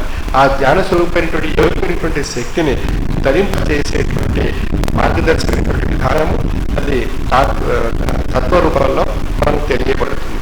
అంటే అది నీవు అనేటువంటి ఆ తత్వం అనేటువంటి అది నీవు అనేటువంటి స్థాయి నుండి ఏది నీవు అనేటువంటి స్థితికి తీసుకొచ్చి ఆ పరిణామాన్ని తెలియజేసేటువంటిదే తాత్విక జ్ఞానము. అసలు మనం ఏది పొందాలి అన్నప్పుడు సద్గురువు నుండి మనం తాత్విక జ్ఞానాన్ని మనం పొందినట్లయితే చిన్నవి నైత్య భావములు చెందక అజాండము పట్టుకో అంటే అజాండం అనేటువంటి ఆ తాత్విక జ్ఞానాన్ని మనం పొందినట్లయితే ఈ చిన్న చిన్న విషయాలన్నీ కూడా అవి మనమే స్వయంగా స్వానుభవంలో మనమే పరిష్కరించుకోవచ్చు. మనం స్వామి దగ్గర వచ్చి నాకు ఇది జరగలేదు, అది జరగలేదు, అది పోలేదు, అది కావాలి, ఇది కావాలి అని చిన్న చిన్న సామాన్యమైనటువంటి మన శ్రమతో మనం చేసుకునే పనులు కూడా మన స్వామి దగ్గరికి వచ్చి ఇల్లు మారమంటారా, ఈ ఇంట్లో ఉండమంటారా, ఆ ఇంటి గడవ వెళ్ళాలా వద్దా, లేదా ఇది చెయ్యి, ఈ వీధిలో ఉండొచ్చా, ఆ వీధిలో ఉండొచ్చా, పెళ్ళిళ్ళకి ఈ ముహూర్తాలకి తూర్పు దిశను వెళ్ళాలా, పడమర దిశను వెళ్ళాలా, ఇవన్నీ సామాన్యమైనటువంటి మూఢత్వంతో మనం కాలాన్ని స్వామి దగ్గర మనం ఆ జ్ఞానం యొక్క శక్తిని కానీ అలవర్చుకున్నట్లయితే మనకి ఎన్నో విషయాలు మన వెలుగులో వస్తాయి. మనలో ఉన్నటువంటి మూఢత్వాన్ని మనం వృద్ధికొని జ్ఞానం చేత ఎన్నో శక్తితో మన యొక్క ఆలోచన స్థాయిని వృద్ధిపరచుకుని తాత్విక భావంతో ఎన్నో విషయాలను అధిగమించేటువంటి అవకాశం ఏర్పడుతుంది. ఎందుకంటే మనం ఆ తాత్వికమైనటువంటి భావాల యొక్క స్థాయి మనం వృద్ధిపరచుకున్నట్లయితే ఎన్నో సమస్యలని పరిష్కరించుకోవడానికి అవకాశం ఉంటుంది. మన వల్ల కానిటువంటిది మనం ఎన్నిసార్లు ప్రయత్నం చేసినా సాధ్యకారిటువంటి విషయం ఏదైనా ఉన్నట్లయితే స్వామి ముందు మనం అది విన్నవించుకున్నట్లయితే దాని యొక్క పరిష్కార మార్గం, దాని యందు ఉండేటువంటి లోపాలను సవరించి స్వామి మన యొక్క భక్తిని, విశ్వాసాన్ని, లక్ష్యాన్ని దృష్టిలో పెట్టుకొని మనకి ఆ అమోఘమైనటువంటి ఆశీర్వాదాన్ని మనకు ప్రసాదించి ఆ యొక్క ఫలం సిద్ధించేటువంటి మౌనమైనటువంటి శక్తిని మనకు ప్రసాదిస్తారు. అంటే ఆ విధమైనటువంటి ప్రయత్నం మనం చేసినట్లయితే మనం ఆ స్వామ్యంలో మనకు పరిపూర్ణమైనటువంటి ఆ యొక్క మహామంత్ర యొక్క శక్తి మనం నిరంతరం ఆ యొక్క మహామంత్ర యొక్క శక్తిని అనుసరిస్తూ ప్రయాణం చేసేటువంటి అవకాశం మనకి ఏర్పడుతుంది. అంటే మనం ప్రతి గురువారం స్వామి ప్రసాదించేటువంటి ఆ యొక్క తాత్విక జ్ఞానంలో ఉండేటువంటి గ్రంథాల్లో ఉండేటువంటి విషయాలను మనం కొంత సమయాన్ని విధించి చదవాలి అని చెప్పి మన స్వామి అనేక మార్లు మనకు తెలియజేస్తున్నారు. ఇందువల్ల అన్నప్పుడు ఆ చదవటం వల్ల అందులో జ్ఞానం వృద్ధి చెందుతుంది.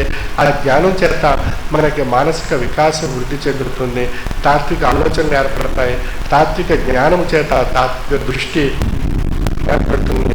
ఆ తాత్విక జ్ఞాన దృష్టి చేత అంతర్భావ దృష్టితో మనలో ఉండేటువంటి జీవుడిని మన యొక్క జ్ఞాననేత్రం చేత మనం దర్శించుకోగలిగేటువంటి అవకాశం ఏర్పడుతుంది. అదే మనలో ఉండేటువంటి జీవుడు ఏ రూపంగా ఉన్నాడు, భౌతికంగా ఉండేటువంటి రూపం ఏదైతే ఉందో ఆ యొక్క సూక్ష్మ రూపంలోనే మనలో జీవుడు నిండి ఉన్నాడు. మన స్థూల రూపంలో మన యొక్క రూపం మనకు తెలుస్తుంది. అద్దం ముందు నుంచినప్పుడు మన యొక్క రూపం మన బింబం ప్రతిబింబ రూపంలో మనకు కనిపిస్తుంది. అది ప్రతిబింబం స్థూల రూపంగా తీసుకున్నట్లయితే, బింబం సూక్ష్మ రూపంగా తీసుకున్నట్లయితే మనలో ఉండేటువంటి జీవుడు సూక్ష్మ రూపంలో ఆ రూపంగా నిండి ఉన్నాడు. ఏదైతే భౌతిక రూపంలో నిండి ఉన్నాడో ఆ యొక్క రూపమే మన యొక్క సూక్ష్మ రూపంలో మనలో ఉండేటువంటి జీవుడు నిండి ఉన్నాడు. అది శరీరం, మనస్సు అనేటువంటి ఆత్మ స్వరూపంలో ఆవహించినటువంటి ఉత్కృష్టమైనటువంటి జీవ చైతన్య శక్తి స్వరూపం కలిగినటువంటి స్వరూపం మనలో ఉండేటువంటి జీవుడు. కనుక ఆ జీవుడు మన భౌతికంగా ఉండేటువంటి జీవుడి యొక్క స్వరూపం యొక్క దృష్టిలో పెట్టుకొని ఆ విధంగా అంతర్భావంలో ఉండేటువంటి దృష్టితో జ్ఞానం చేత మనలో ఉండేటువంటి సూక్ష్మ రూపంలో ఉండేటువంటి జీవుడిని మనం దర్శించగలిగేటువంటి స్థాయిని తెలియజేయగలిగేటువంటి ఉత్కృష్టమైనటువంటి శక్తి ఆధ్యాత్మిక తాత్విక జ్ఞానం ద్వారా మనం పొందించేటువంటి అవకాశం. అటువంటి ఉత్కృష్టమైనటువంటి యోగమైనటువంటి జ్ఞాన శక్తిని ప్రసాదిస్తూ మహామంత్ర రూపంలో మంత్రమే గురువు, గురువే మంత్ర స్వరూపం అనేటువంటి మౌనతమైనటువంటి స్థితిని తెలియజేస్తూ ఆ ఉత్కృష్టమైనటువంటి జీవ చైతన్య స్వరూపంగా ఉండేటువంటి ఆ రహస్యాన్ని, ఆ యొక్క భ్రాంతి, అరిషడ్వర్గాలు, కొడలి, కాలమహాశక్తి, అది మాయ, వీటన్నిటిని అధిగమిస్తూ ఆ జీవరహస్యాన్ని ఛేదించి తనలో జీవుని అనేక బింబ ప్రతిబింబ రూపంలో ఏ విధంగా కత్తరమూర్తి తెలియబడుతుందో ఆ విధంగా తనలో ఉండేటువంటి జీవుని తాను దర్శింపజేసుకునేటువంటి మౌనమైనటువంటి అవకాశం సాధన రూపంలో ఆ యొక్క సాధకుడు పొంది ధరించగలిగినాడు.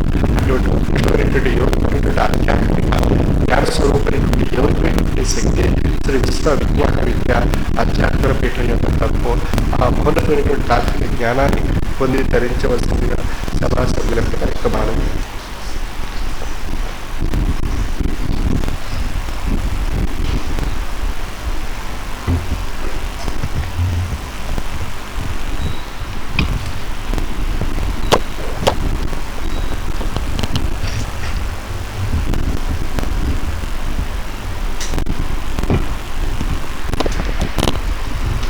స్వామి యొక్క మహోత్కృష్టమైనటువంటి ఈశ్వర రసస్వరూప తేజస్సుని వారి యొక్క అనుగ్రహ భాషణ రూపంలో మన మీద ప్రసరించేశారు.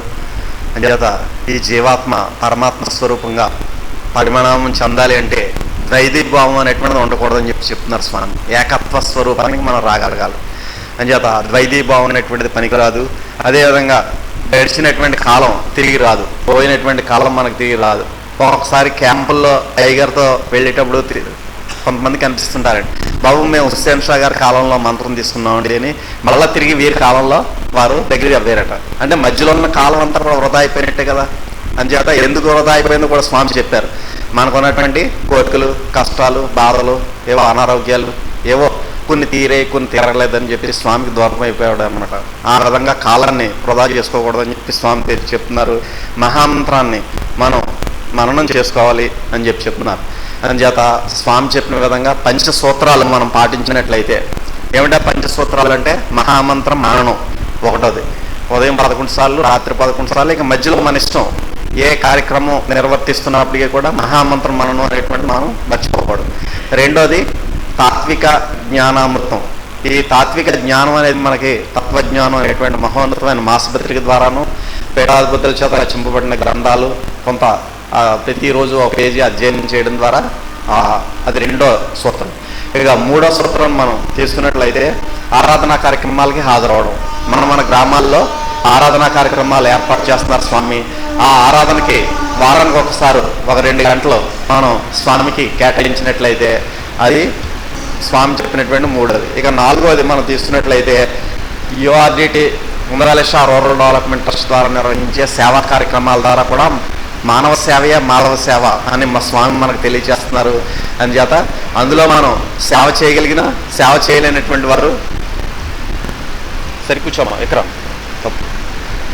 సేవ చేయలేనటువంటి వారు మనం ఆర్థిక రూపంలో ట్రస్ట్కి త్యాగం చేసినప్పటికీ కూడా ట్రస్ట్ కార్యకర్తల ద్వారా సేవా కార్యక్రమాలు మొత్తం ప్రపంచం అంతా కూడా విస్తరణ చేయడానికి అవకాశం ఉంటుందన్నమాట. ఇక ఐదోది త్యాగం. మనకి స్వామి ప్రసాదించినటువంటి సంపదలో కొంత భాగాన్ని ఈ యొక్క మన పీఠం యొక్క ఆశ్రమ నిర్మాణం నిమిత్తం కానీ, లేదా అన్నదానం సంవత్సరానికి ఒకసారి జరిగేటటువంటి ఆశ్రమ నిర్వహణ అన్నదాన కార్యక్రమాలకు కానీ మనం వెచ్చించినట్లయితే ఈ 5 సూత్రాలు ఎవరైతే క్రమం తప్పకుండా పాటిస్తారో వారు ఈ యొక్క మానసిక వికాసం కలుగుతుందంట. వారి జ్ఞానం ద్వారా మానసిక వికాసం కలిగి వారు మనసులో ఏదైతే అనుకుంటారో అవన్నీ వాటంతటా అవే జరుగుతాయి. అందుచేత అటువంటి శక్తిని మనందరూ కూడా ఆ పాటించేటటువంటి శక్తిని మనకు ప్రసాదించమని చెప్పి స్వామి దగ్గర మనందరికీ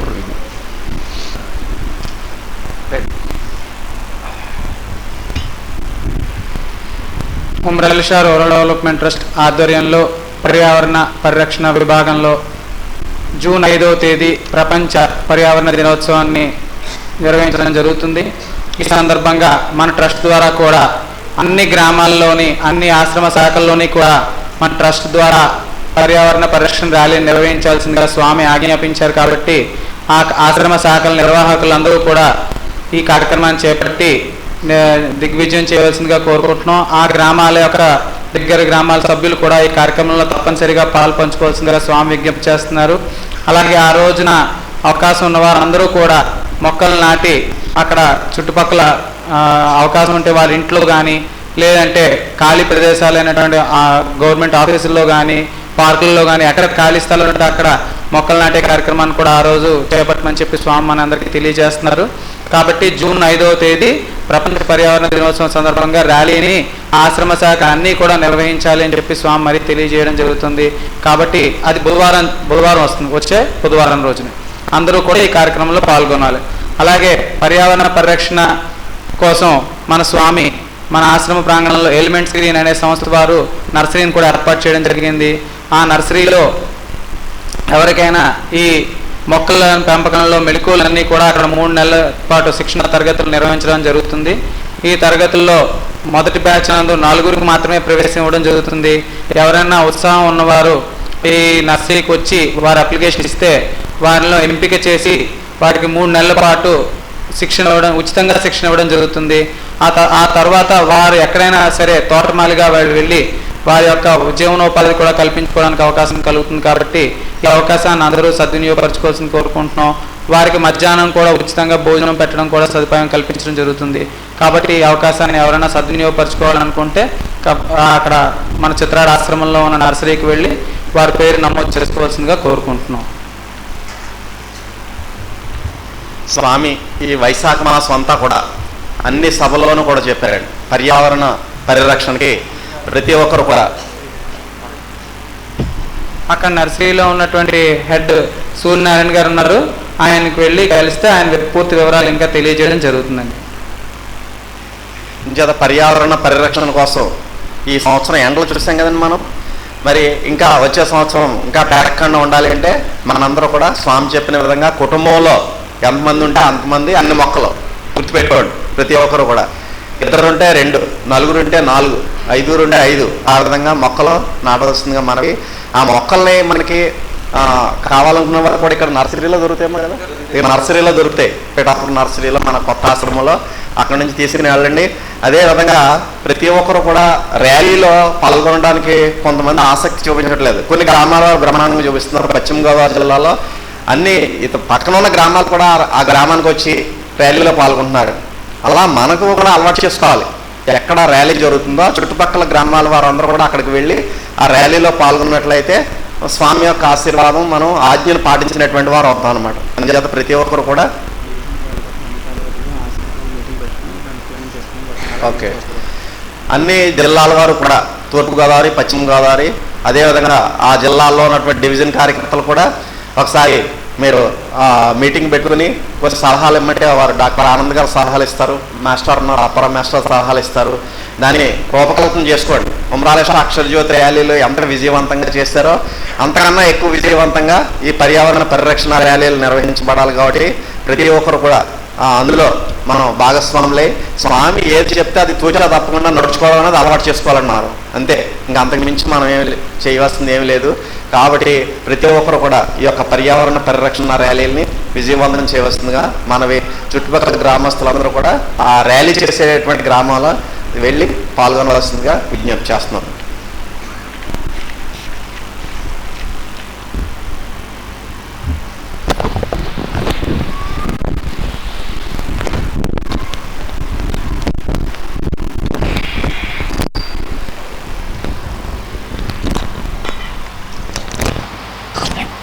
ఈ రోజున ఆరాధన కార్యక్రమాన్ని నిర్వహించినటువంటి వారు శ్రీ విశ్వ విజ్ఞాన విద్య ఆధ్యాత్మిక పీఠం పిఠాపురం వారు సమర్పించారు. ప్రకాశకములు ఇందుగలము అందులేవని సందేహము లేక ఈ చరాచర సృష్టి అంతటా నీవు నిండి ఉన్నావు. స్థూల రూపమును సూక్ష్మ రూపమును దాల్చి అంతటా దాగి ఉన్నావు. నా దోషములెంచక నా యందు పక్షపాతము చూపక నా రక్షకుడిగా నాపై దాక్షిణ్యము చూపు, నాపై దయ చూపించు, నాపై జాలి చూపించు, నాకొక దారి చూపించు.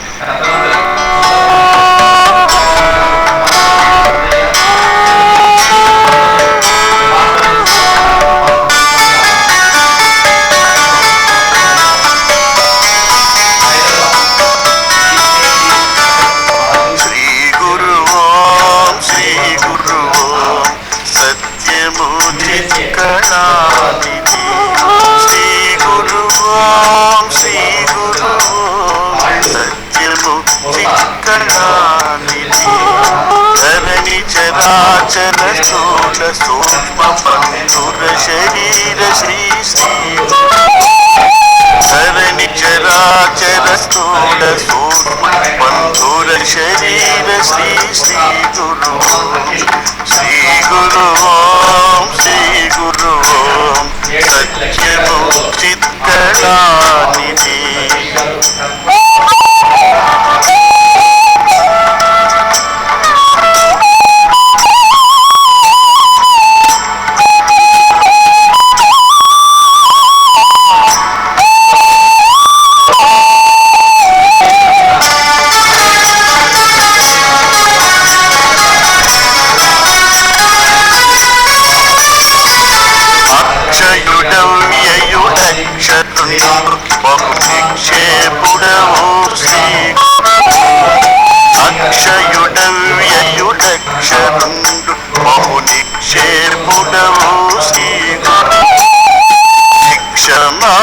రక్షణ చేయుటకు దీక్ష వహింపుము శ్రీ గురు.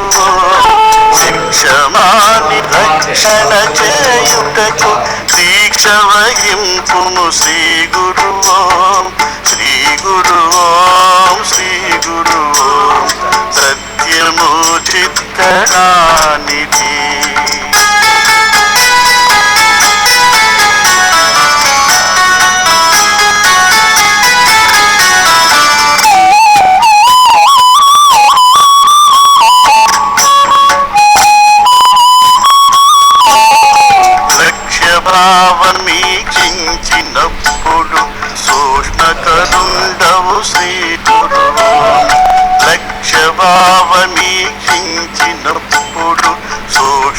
ఈశ్వరుండవు శ్రీ గురువు అక్షమాన స్తోత్రములు చేసినొక అక్షరము దొరకదు శ్రీ గురువు అక్షమాన స్తోత్రములు చేసినొక అక్షరము దొరకదు శ్రీ గురువు శ్రీ గురువు శ్రీ గురువు సత్యము చిత్కళానిధి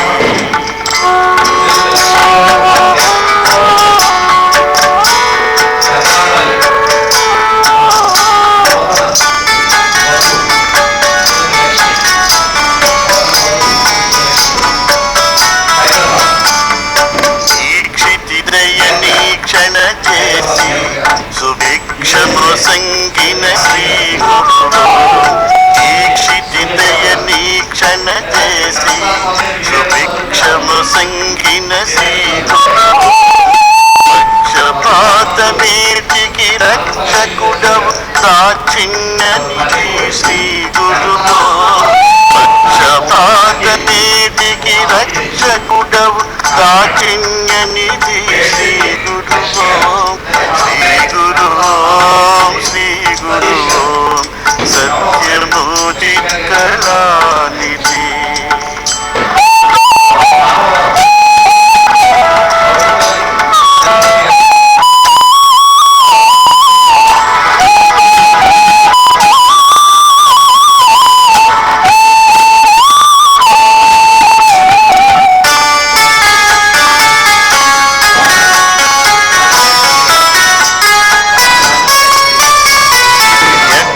కిన్నరులు నృతించిరి ఏకాక్షరి నీవని శ్రీ గురువు యక్ష కిన్నరులు నృతించిరి ఏకాక్షరి నీవని శ్రీ గురువు రక్ష కలిగి కలిగి సంహరించిన సాక్షాత్ కలిగము శ్రీ గురు రక్ష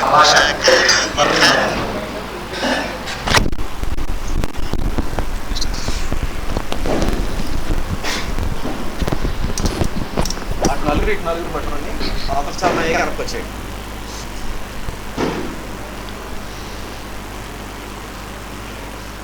చెప్పం హారతి జయ జయ హారతి శ్రీ గురుదేవ హారతి జయ జయ హారతి జయ కొలము స్వామి హారతి జయ జయ హారతి లే రాజా నముని పేరు పేరునకు